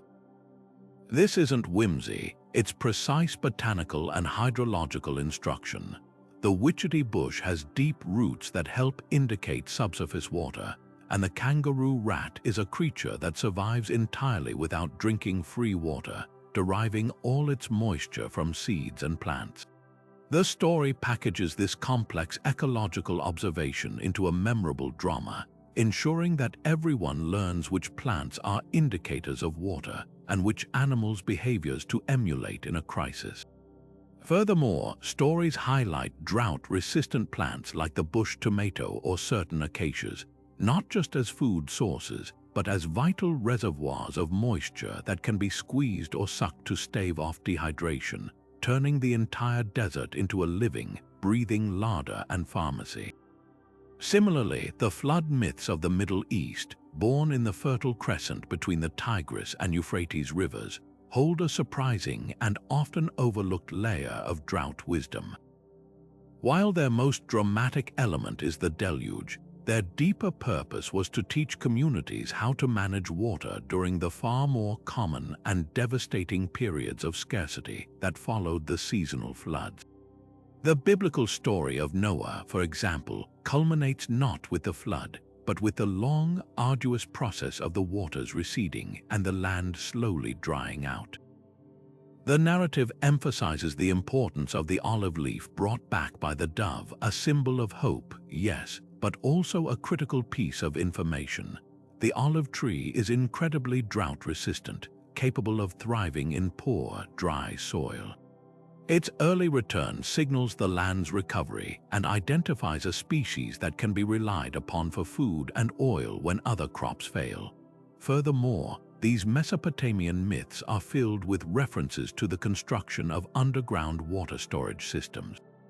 The Qanat or Karez system, a sophisticated method of tapping into aquifer water at the base of hills and transporting it through underground tunnels to avoid evaporation, is often mythologized as the work of heroes or wise kings instructed by gods. This narrative framing elevated the maintenance of these tunnels to a sacred duty, a story about a community that neglected their Qanat, allowing it to collapse and silt up only to face a horrific famine, was a powerful tool for social cohesion, ensuring that this complex communal infrastructure was preserved across generations. The myth taught that survival wasn't just about enduring the drought, but about the collective work required during times of plenty to prepare for it. The true brilliance of these drought survival myths was their ability to foster a culture of foresight and respect for minimal resources.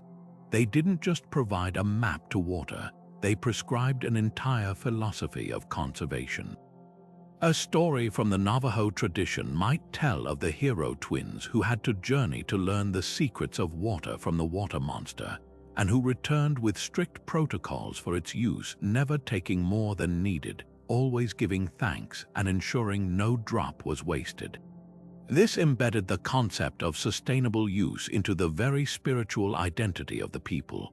The dramatic framework of these narratives, often involving heroes brought to the brink of death by their own carelessness or arrogance before learning the sacred rules of the desert, made the lessons around water conservation unforgettable.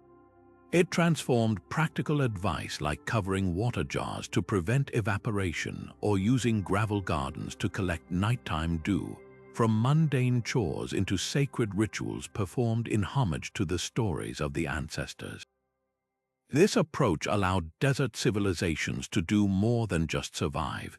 It allowed them to develop a deeply sustainable relationship with their harsh environment, one where every resource was valued, every sign in the landscape was read, and the wisdom to endure was kept alive not in wells alone, but in the very stories whispered on the dry wind. While the threats of fire, flood, and quake were terrifying in their immediacy, ancient cultures also preserved memories of a far more gradual yet utterly transformative catastrophe, the deep, all-consuming cold. Woven into the oldest layers of human storytelling are not just warnings, but entire survival guides for enduring ice ages and extreme glacial periods, knowledge so vital it was kept alive in myth even during millennia of warmer climate, ensuring it would be ready when the frost returned. These stories represent humanity's most long-term climate adaptation strategy, a narrative deep freeze that preserved life-saving Arctic wisdom for thousands of years, just waiting for the day it would be needed again. The Norse prophecy of Ragnarok is preceded by the Fimbulwinter, 3 successive winters with no summer in between, a scenario that translates the collective memory of real, generations-long periods of intense cold into an epic end-times drama. But within this apocalyptic framing lies a remarkably practical cold weather survival manual. The myths don't just say it will be cold, they provide specific, actionable details. The stories emphasize the importance of the longhouse, not just as a building, but as an insulated communal refuge. The narrative focus on its thick turf walls, its central, shared hearth, and its low, wind-resistant profile encodes the essential architectural principles for heat retention and shelter from biting winds. The descriptions of the gods themselves are part of this manual. Their reliance on the warmth-giving golden apples of Ithun can be interpreted as a powerful metaphor for the critical need to prevent scurvy and nutritional deficiencies during long periods without fresh forage, highlighting the importance of preserving vitamin and rich foods like berries through drying or storing them in fat. The very clothing described in the saga's layers of wool and fur, sealskin boots, and mittens is a precise prescription for layering and moisture management in sub-zero temperatures. The dramatic stakes of the story, where forgetting these protocols means certain death, transformed these survival techniques from mere suggestions into unforgettable cultural imperatives. This knowledge was not confined to Scandinavia. Across the vast expanses of Siberia, shamanic traditions of the Yakut, Evenki, and Chukchi peoples are filled with stories that serve as intricate tutorials for preventing frostbite and hypothermia. Their myths often feature spirits of the cold, like the Chukchi's Kel, who must be respected and understood rather than simply feared. The stories describe in vivid detail the early signs of frostbite, personifying it as the touch of Kel, a first, deceptive numbness that feels almost pleasant, followed by a burning sensation, and then a deadly loss of feeling. This narrative description is a clinically accurate account of the condition's progression, making the symptoms recognizable to everyone. The myths then prescribe the remedy through allegory. A hero who has been touched by the cold spirit must be warmed slowly by sharing body heat with others in a snow shelter, and must never rub the affected flesh or expose it to a fierce fire, which would cause greater damage. This encodes the exact same gradual rewarming technique that modern medicine advocates. Other stories emphasize the critical importance of staying dry, warning that sweat is a precursor to death in the deep cold, and teaching methods of venting clothing during exertion to manage perspiration. The shaman's journey in these stories often mirrors the physiological journey into hypothermia, a feeling of warmth, confusion, and a desire to sleep, and the myth provides the script for intervention, to keep moving, to seek shelter, and to fight the drowsiness.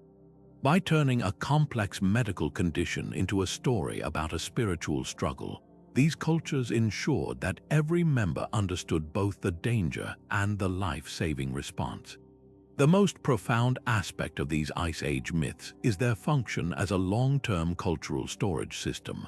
The skills needed to survive a sudden volcanic winter or a gradual descent into a glacial period are highly specialized. In warmer eras, such knowledge could easily become obsolete and be forgotten within a few generations. Mythology prevented this loss. By embedding the techniques in thrilling stories about gods, heroes, and great monsters of frost, the knowledge was kept alive and in circulation. Children listening to a thrilling tale about Thor battling the frost giants were, without realizing it, learning about the insulating properties of snow, the importance of caloric-dense foods like pemmican, and the design of a shelter that could trap body heat. The dramatic narrative ensured that this information was rehearsed and remembered, generation after generation, even if its practical application wasn't immediately needed. It was a form of intellectual preparedness, a way of keeping the software for cold weather survival updated and ready to run, even when the hardware of a glacial climate was temporarily offline. This represents a breathtakingly sophisticated understanding of climate cycles and a profound commitment to intergenerational responsibility. Our ancestors weren't just preparing for their own winters, they were using the power of story to maintain a lifeline of knowledge that could stretch across centuries, ensuring that no matter how the world changed, their descendants would always remember how to survive the Great Cold. Even as they prepared for the wrath of the elements, our ancestors faced an invisible, creeping enemy that could be far more devastating than any earthquake or flood: the silent spread of disease. In the wake of disaster, when communities were gathered close and resources were scarce, a single illness could spiral into a pandemic, threatening to wipe out everything the catastrophe had spared. Without any concept of bacteria or viruses, ancient peoples had to rely on hard-won observational knowledge, and they preserved these crucial public health lessons in the most effective way they knew how, by weaving them into the terrifying and dramatic stories they told about plagues sent by angry gods. These narratives became the world's first public health manuals, encoding sophisticated protocols for isolation, sanitation, and treatment into myths that ensured even the most complex epidemiological concepts could be understood and remembered by everyone. The Greek literary tradition provides some of the most detailed examples of this practice.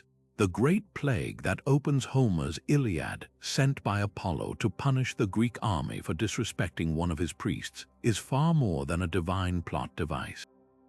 It is a meticulous case study in outbreak response. The story describes the plague's symptoms with clinical precision: fever, swelling, gangrene, allowing listeners to recognize the disease. But the critical, encoded lesson comes from the Greek command structure's response. The seer Calchas identifies the cause, but the hero Agamemnon's practical solution is to cease the army's mass musters and gatherings. This is a clear, actionable prescription for social distancing, a recognition that the sickness spread most quickly where men were packed tightly together. In Sophocles' play Oedipus Rex, the plague striking Thebes leads to another crucial public health measure: the proper, rapid disposal of the dead. The oracle declares the city must be purified by driving out the pollution, a directive that, in practical terms, meant removing the source of infection and contamination that decaying bodies would cause. These myths provided a script for leaders to follow, legitimizing drastic measures that restricted movement and altered burial practices by framing them not as arbitrary impositions, but as necessary steps to appease the gods. The dramatic stakes, the utter annihilation of the army or the city, made the protocols unforgettable and underscored the life or death importance of compliance. This wisdom was not confined to the Mediterranean. Across the diverse cultures of Africa, a rich repository of folk medicine was preserved through the adventures of trickster figures and cultural heroes. The tales of Anansi the spider from West African traditions, for instance, are often filled with botanical knowledge. A story might describe how a desperately sick village was saved when Anansi, through his cleverness, tricked a forest spirit into revealing the secret of a specific root or leaf that could break a fever or cure dysentery. This narrative structure effectively catalogued the pharmacopoeia of the region, associating specific plants with the treatment of specific symptoms. The use of the trickster figure made the information engaging and memorable. The lesson wasn't just about the plant, but about the cleverness required to obtain and use knowledge for the benefit of the community. Similarly, many Zulu stories from southern Africa feature the figure of Unwellinkangi, the great creator, who provided certain plants as gifts to humanity to combat the illnesses that followed times of great hardship or flooding. These narratives often included precise instructions on how to prepare the remedy, whether it should be boiled into a tea, crushed into a poultice, or chewed raw, ensuring the technical knowledge of herbalism was passed down accurately through generations without a single written manual. The true power of this mythological framework was its ability to solve the twin problems of memory and compliance in public health. A dry list of rules about avoiding the sick or boiling water is easily forgotten or ignored. But a terrifying story about a beautiful goddess who disobeyed the healer's instruction to stay in her hut, causing the sickness to leap from her body in a visible cloud and claim her entire family, creates a powerful, visceral fear that reinforces the rule. The myth provides a tangible, albeit supernatural, model of contagion that people could understand.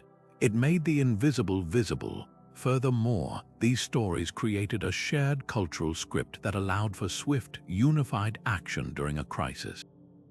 When a disease with familiar symptoms appeared, the community didn't need to debate what to do. They could immediately enact the protocols from the myth, isolating the sick, avoiding crowded places, preparing the known medicinal plants. This shared narrative reduced panic and confusion, replacing it with a sense of purposeful, collective action. It was a system of knowledge storage and retrieval that was incredibly resilient, ensuring that the hard-earned public health lessons from one pandemic would survive to protect the grandchildren of the survivors, ready to be recalled the moment the first familiar symptom appeared. But our ancestors' gaze wasn't fixed solely on the earthly horizon. They also looked up, deciphering warnings written in the celestial tapestry above. Beyond the predictable cycles of the sun and moon, the heavens could sometimes behave in terrifyingly unpredictable ways, with strange lights flaring across the night sky or fiery visitors streaking through the atmosphere. Ancient cultures observed these events meticulously, and understanding their potential connection to earthly turmoil, once again turned to mythology to encode this astronomical knowledge. They transformed inexplicable cosmic phenomena into gripping narratives, creating a celestial early warning system that prepared communities for threats that literally came from beyond their world. The rich tradition of Chinese dragon myths offers a fascinating window into this practice. While often seen as symbols of power and wisdom, dragons were also intimately connected to celestial events, particularly the sudden, awe-inspiring appearance of comets.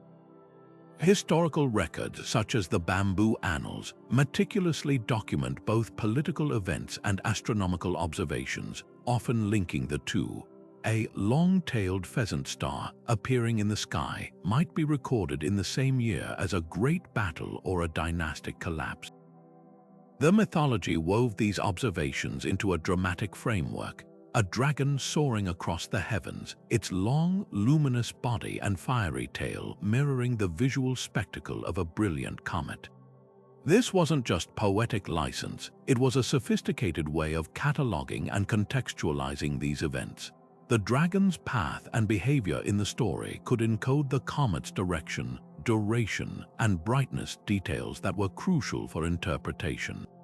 A dragon seen battling another celestial creature might represent a comet's path intersecting with a known constellation, while a dragon diving toward the Earth could symbolize a meteor shower or even a feared impact event. By personifying the comet as a dragon, the myth made a transient and frightening celestial event tangible, discussable, and most importantly, memorable, ensuring that the next time such a dragon appeared, the community would know to be watchful for the earthly changes that often followed, such as droughts or unseasonable cold potentially caused by atmospheric changes from cometary debris.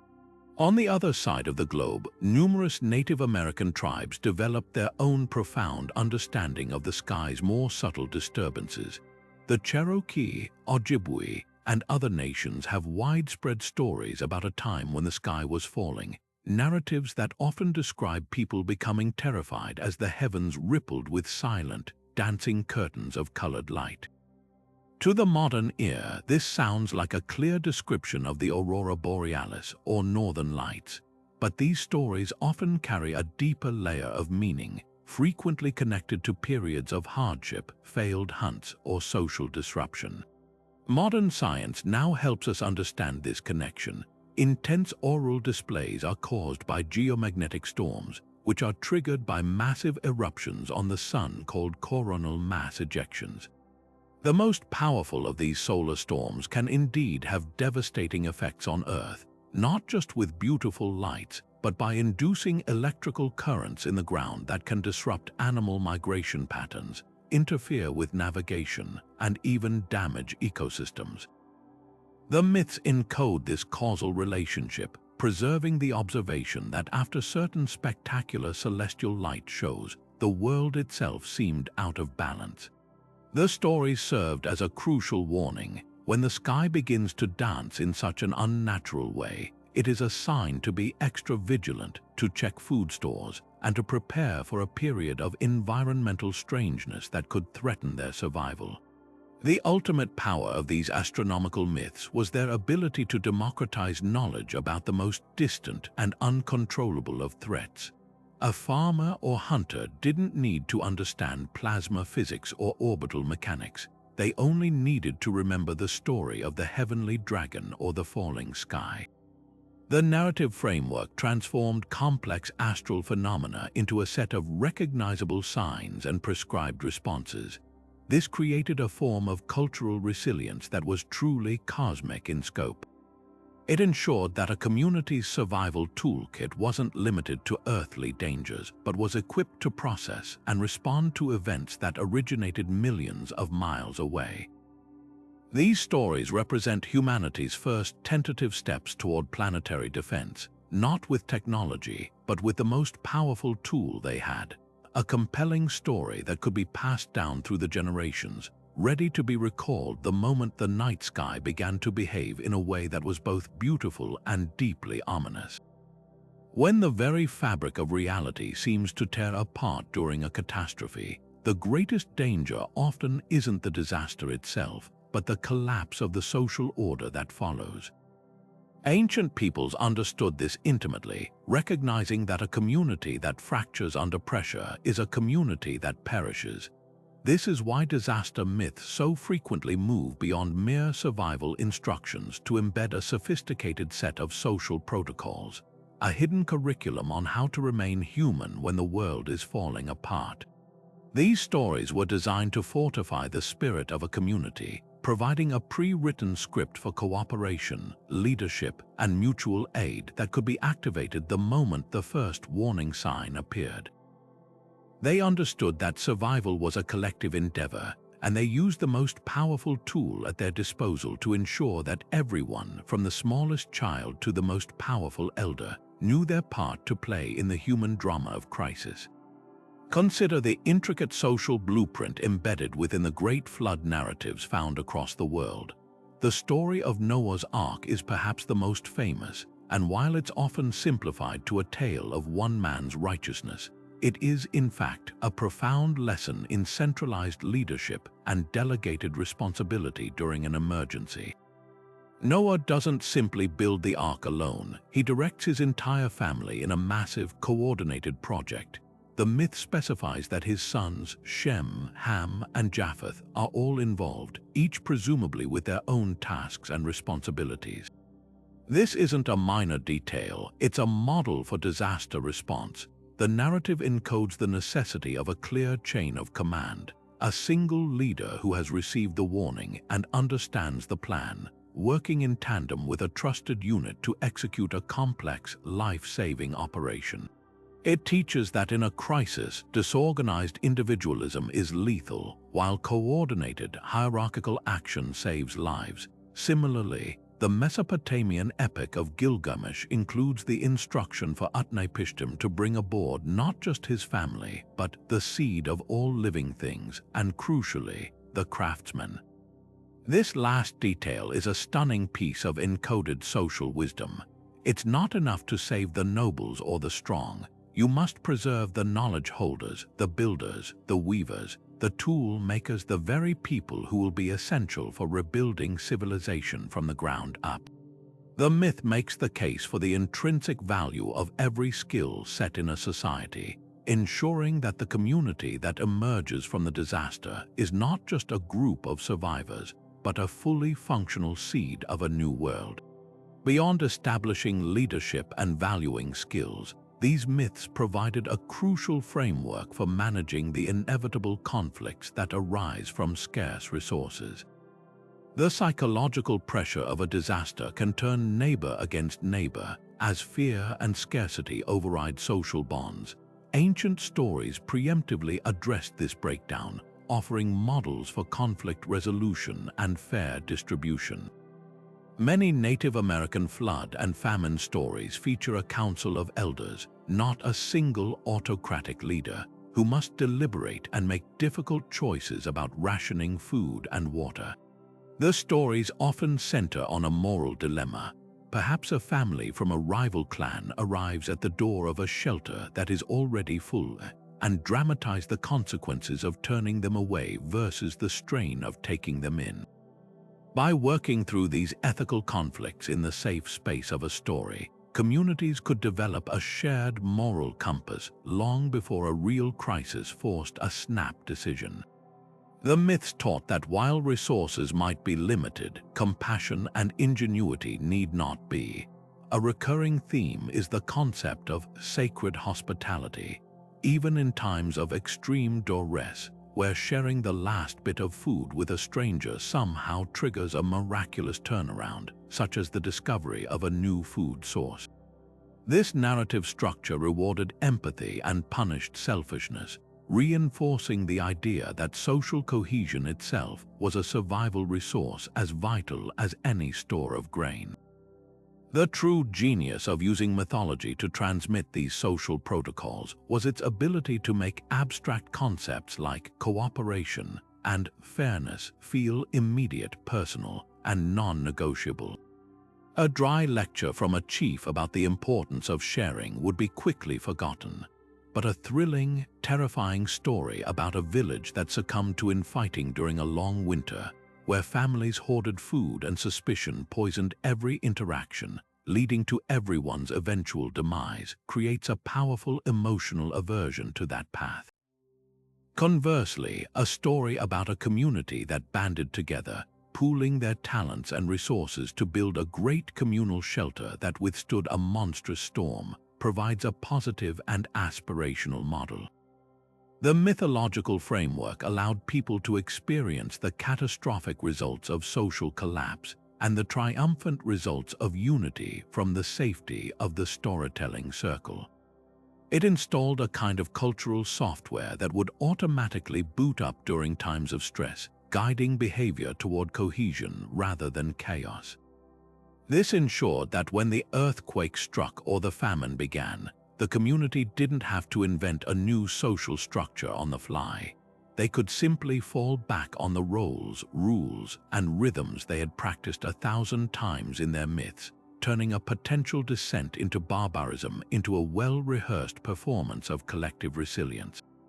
Beyond the immediate physical dangers of any catastrophe lies a deeper, more insidious wound: the psychological trauma that can cripple a community's will to carry on.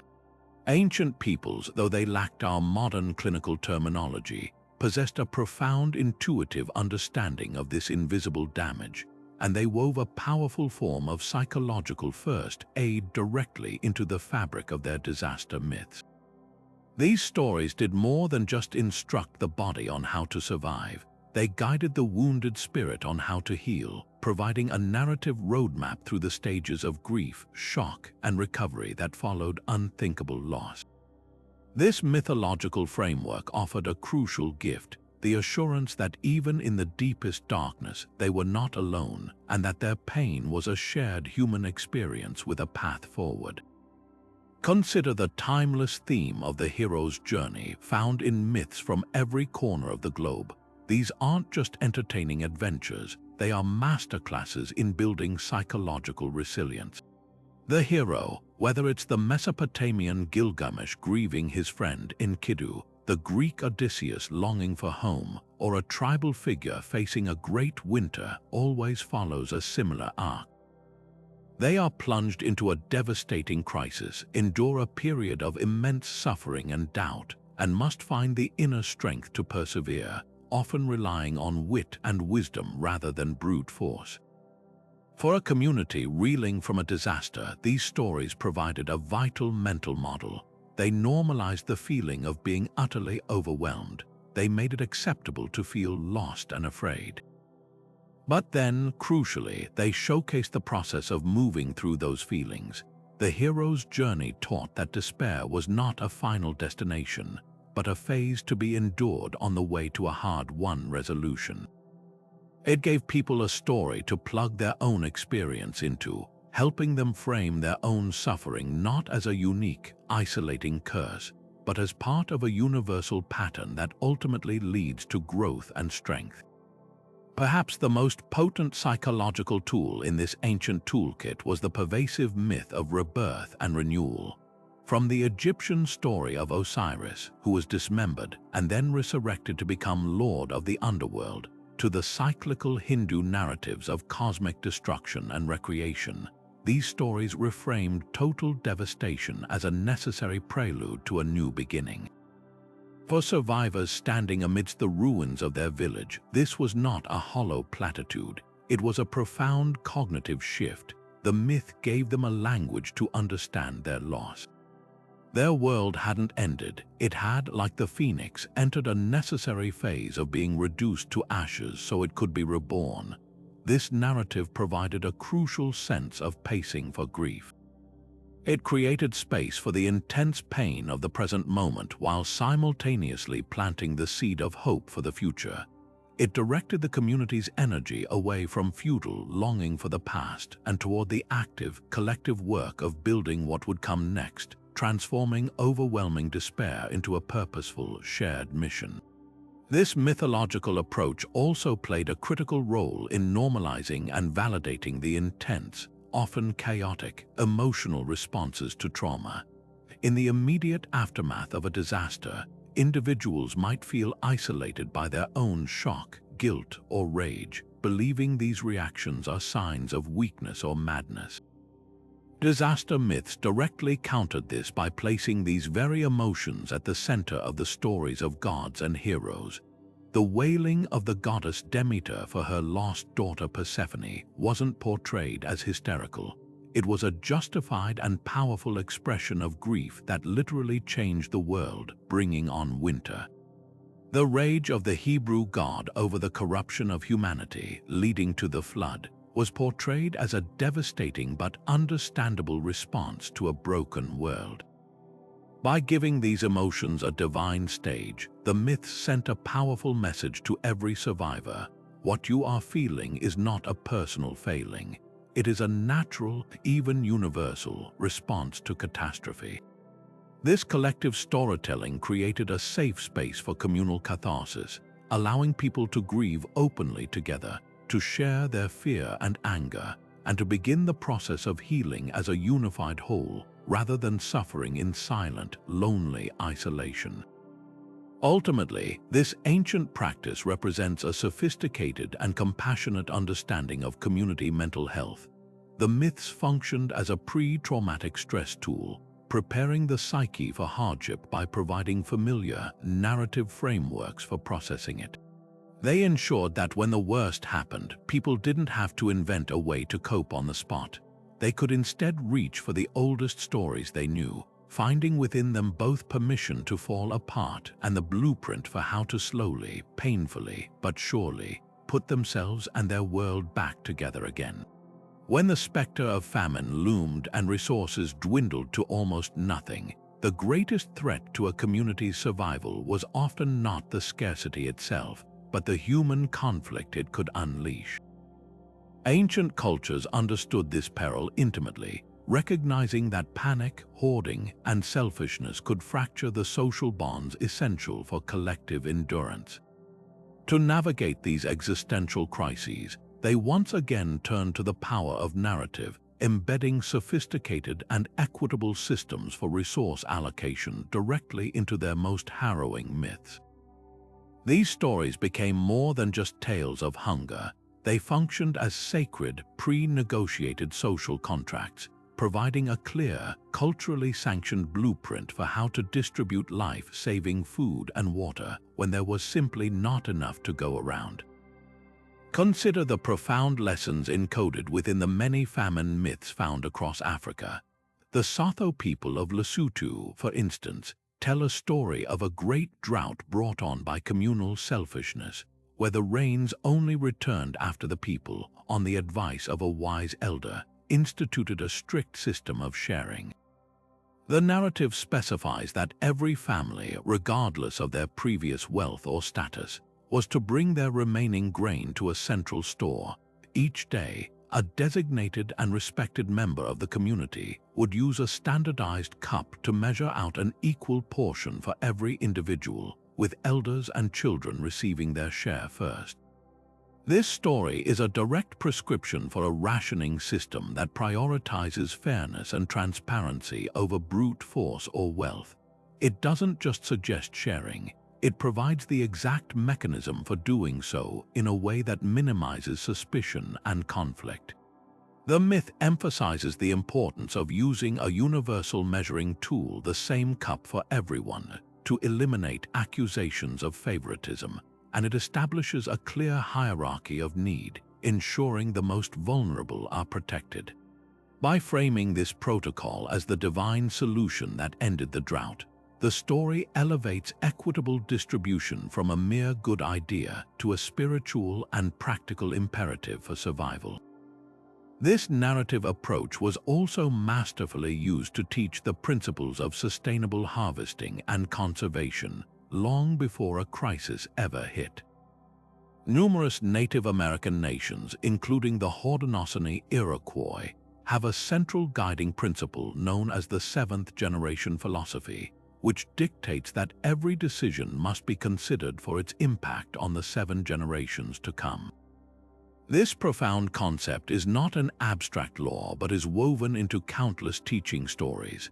A common myth might tell of a village that faced a terrible winter because they had over-harvested a particular root, taking every plant without thought for the next season. The story would contrast them with a neighboring village that followed the wisdom of their elders, only ever taking one of every 3 plants they found, ensuring the continued health of the patch for years to come. The narrative doesn't just state the rule, it dramatizes the devastating consequences of ignoring it and the resilience fostered by adhering to it. This made the concept of sustainability visceral and immediate. A child hearing this story would internalize not just a rule about harvesting, but a deep, generational responsibility for the land and its bounty, understanding that true security comes from managing resources wisely, not from hoarding them selfishly in the moment. Perhaps the most powerful function of these myths was their ability to make agonizing ethical dilemmas manageable by providing a shared cultural framework for impossible choices. In the depths of a famine, unthinkable questions arise. Do we feed the strong who can work or the weak who need it most? Do we share our last morsels with strangers who wander into our camp, or do we prioritize our own family? These are the kind of decisions that can tear a community apart. Mythology addressed these moral quandaries. A grim but widespread type of famine story from various cultures involves a difficult journey in search of food, during which a member of the group becomes too weak to continue.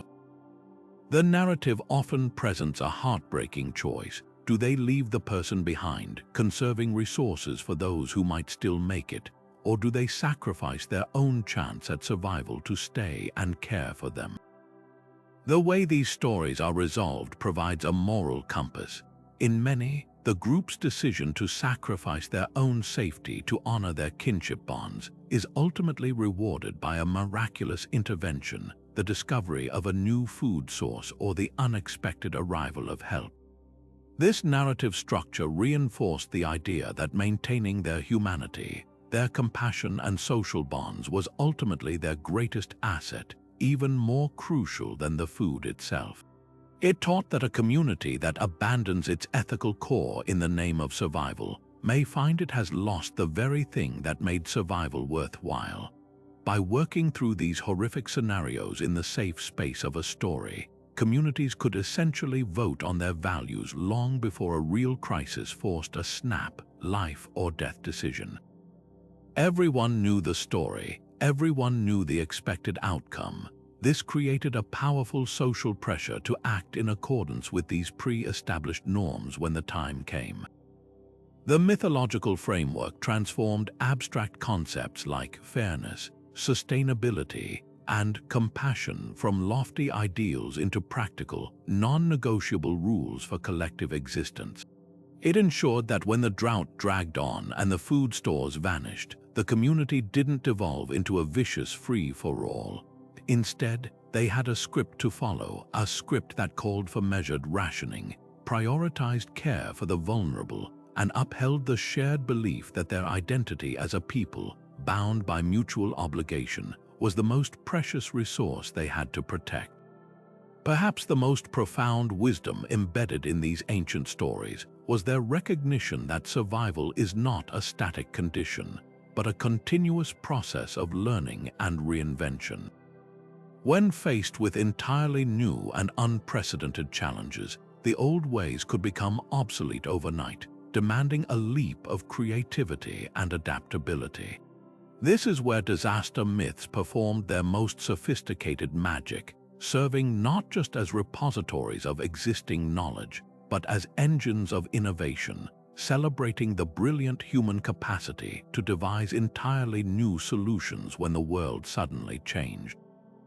These narratives transformed the terrifying necessity of adaptation into a heroic virtue, ensuring that cultures didn't just cling to the past, but were psychologically prepared to invent their future. Consider the widespread tales of the cultural hero or trickster figure who steals fire from the gods, found in Greek, Native American, and countless other traditions.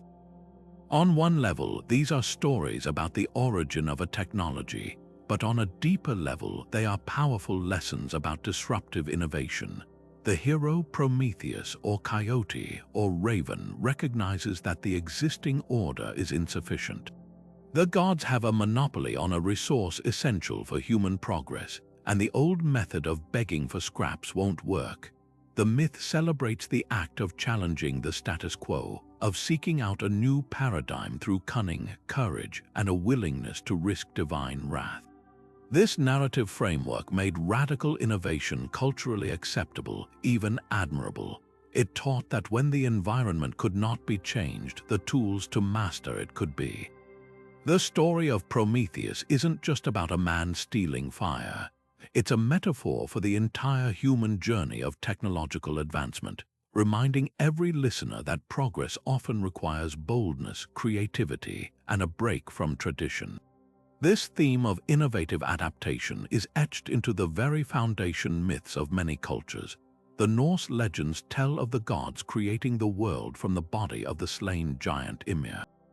His flesh became the earth, his blood the oceans, his bones the mountains, and his skull the sky. While a creation story, it is also a profound lesson in resourcefulness and zero-waste ingenuity in the face of overwhelming circumstances. The gods didn't have raw materials, they had a catastrophe and a massive problem. Their solution was to use absolutely everything available to them in entirely new ways, seeing potential where others might only see ruin. This myth encodes a mindset crucial for post-disaster recovery, the ability to look at a landscape of devastation not as an ending, but as a source of raw materials for rebuilding. It encourages a perspective of radical reuse and imaginative problem-solving, teaching that the tools for renewal are often hidden within the disaster itself, waiting for a creative mind to recognize their potential. Furthermore, these stories often glorified the act of learning from failure, a concept vital for innovation but often stigmatized in daily life. Many Polynesian navigation chants and myths include episodes where a great voyager becomes lost, led astray by misreading the stars or currents. But these aren't stories of shame, they are narratives of education. The hero's mistake and his arduous journey back to the correct course become the central lesson. detailing the precise environmental cues he learned to recognize to avoid the same error in the future. By dramatizing failure and recovery, these myths removed the stigma from trial and error. They normalized the process of experimentation, framing it not as a series of defeats, but as the essential pathway to deeper mastery. This created a cultural environment where new ideas could be tested, and where unsuccessful attempts were valued as learning experiences that strengthened the collective knowledge base, ensuring that each generation stood on the accumulated wisdom, and indeed the accumulated failures of those who came before. This mythological cultivation of an innovative mindset was perhaps the greatest survival tool our ancestors ever devised. It was a system that prepared them not just for known threats, but for the unknown. By celebrating cleverness, resourcefulness, and adaptability in their most sacred stories, they built a cultural immune system that was resilient, creative, and capable of meeting whatever new challenge the world, in its infinite unpredictability, might throw at them next. These powerful narratives from our past are far more than just historical curiosities. They hold a mirror to our modern approaches to disaster preparedness, reflecting both what we do well and the profound gaps we still need to fill. Today, our emergency alerts buzz on our phones with sterile, text-based warnings, and we store our survival manuals in PDFs on forgotten hard drives. This is information, to be sure, but it lacks the emotional resonance, the narrative power, and the cultural sticking power that made ancient myths so effective for millennia. The critical lesson for contemporary emergency management isn't to replace science with story, but to fuse them together. Imagine a public service campaign about tsunami preparedness that doesn't just list evacuation routes, but builds a narrative around them, a local story, developed with community elders, about the spirit of the coast who whispers warnings through the receding water, a story that makes the correct response instinctual for children and adults alike. This isn't a step backward into superstition. It's a leap forward in communication, using the timeless tools of narrative to ensure that life-saving knowledge doesn't just exist in a government pamphlet, but lives and breathes in the hearts of the people it's designed to protect. This shift in thinking is already gaining traction in the scientific community, where there's a growing and respectful recognition of traditional ecological knowledge, or TEK. Modern researchers are increasingly partnering with indigenous communities, discovering that the old stories often contain precise environmental data that can stretch back for centuries, offering invaluable long-term perspectives on climate patterns, animal migration shifts, and ecosystem health.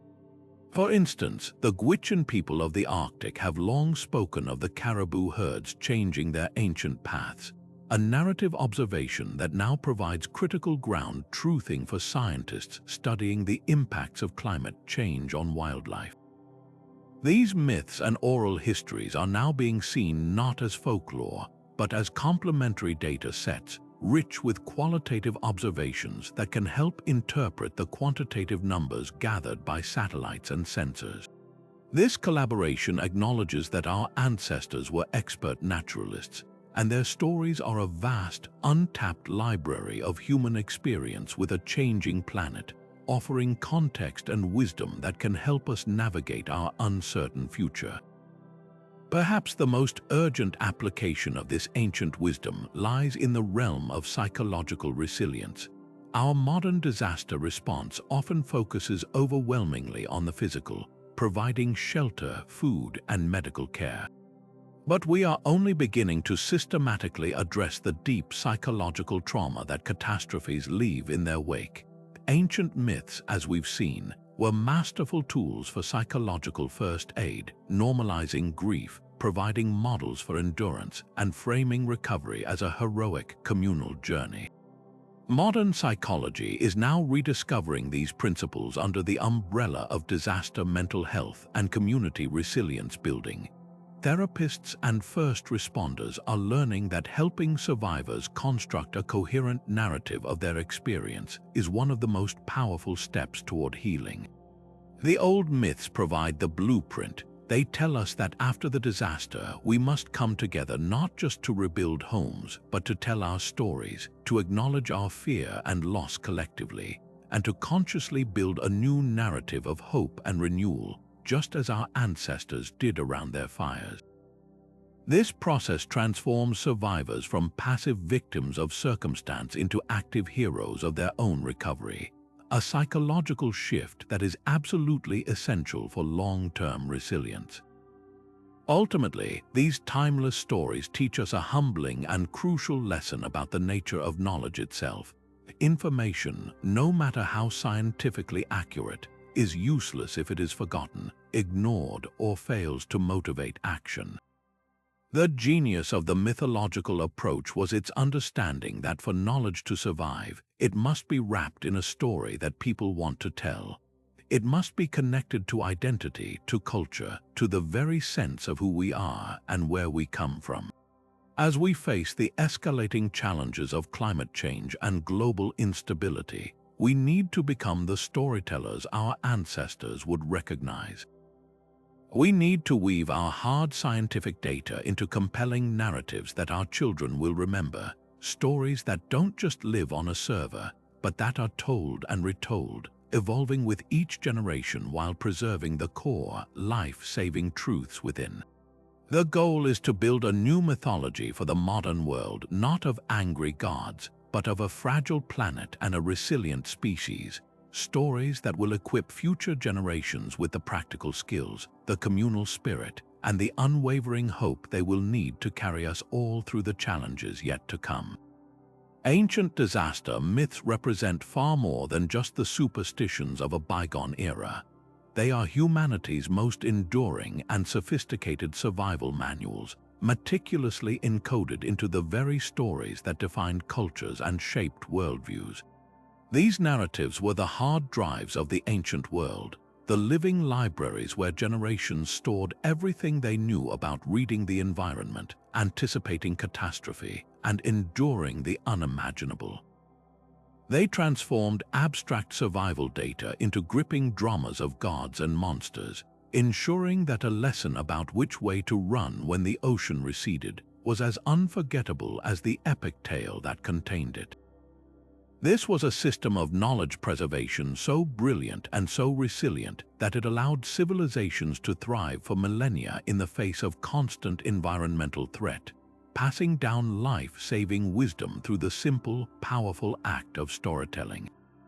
What makes this approach so profound is its incredible accessibility. You didn't need to be a scholar or a priest to understand the danger of building on a floodplain. You just needed to remember the story of the great flood that washed a proud city away. A child didn't need a degree in geology to recognize the signs of a restless volcano. They simply had to recall the legend of the angry mountain god whose breath smelled of sulfur and whose footsteps made the earth tremble. From the precise hydrological records embedded in flood myths to the psychological first aid offered by stories of destruction and rebirth, these narratives made complex life or death information available to everyone.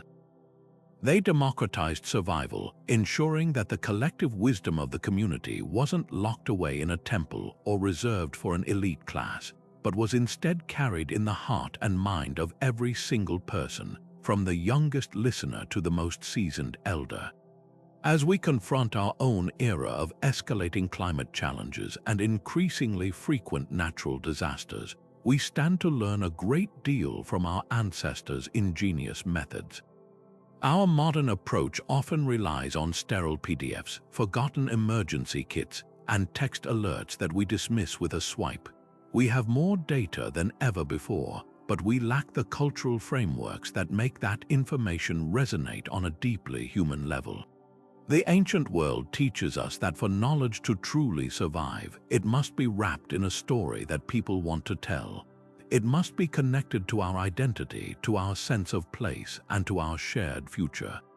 The old myths remind us that effective preparedness isn't just about what you know. It's about how you remember it and how that memory compels you to act when every second counts. So let these ancient survival manuals serve as more than just a fascinating glimpse into the past. Let them be an inspiration for our future. They call on us to become the storytellers for a new generation, to weave our own modern understanding of climate science, engineering, and psychology into narratives that are just as compelling and unforgettable. We must create new stories that speak to the challenges of today, stories of community solidarity in the face of wildfires, of innovation during power outages, of compassion in the aftermath of storms. By marrying our scientific knowledge with the timeless power of narrative, we can build a culture of resilience that is not just informed but deeply inspired. The stories that once guided humanity through the darkness of uncertainty can light our way forward, reminding us that the most crucial tool for survival has always been and will always be the stories we tell.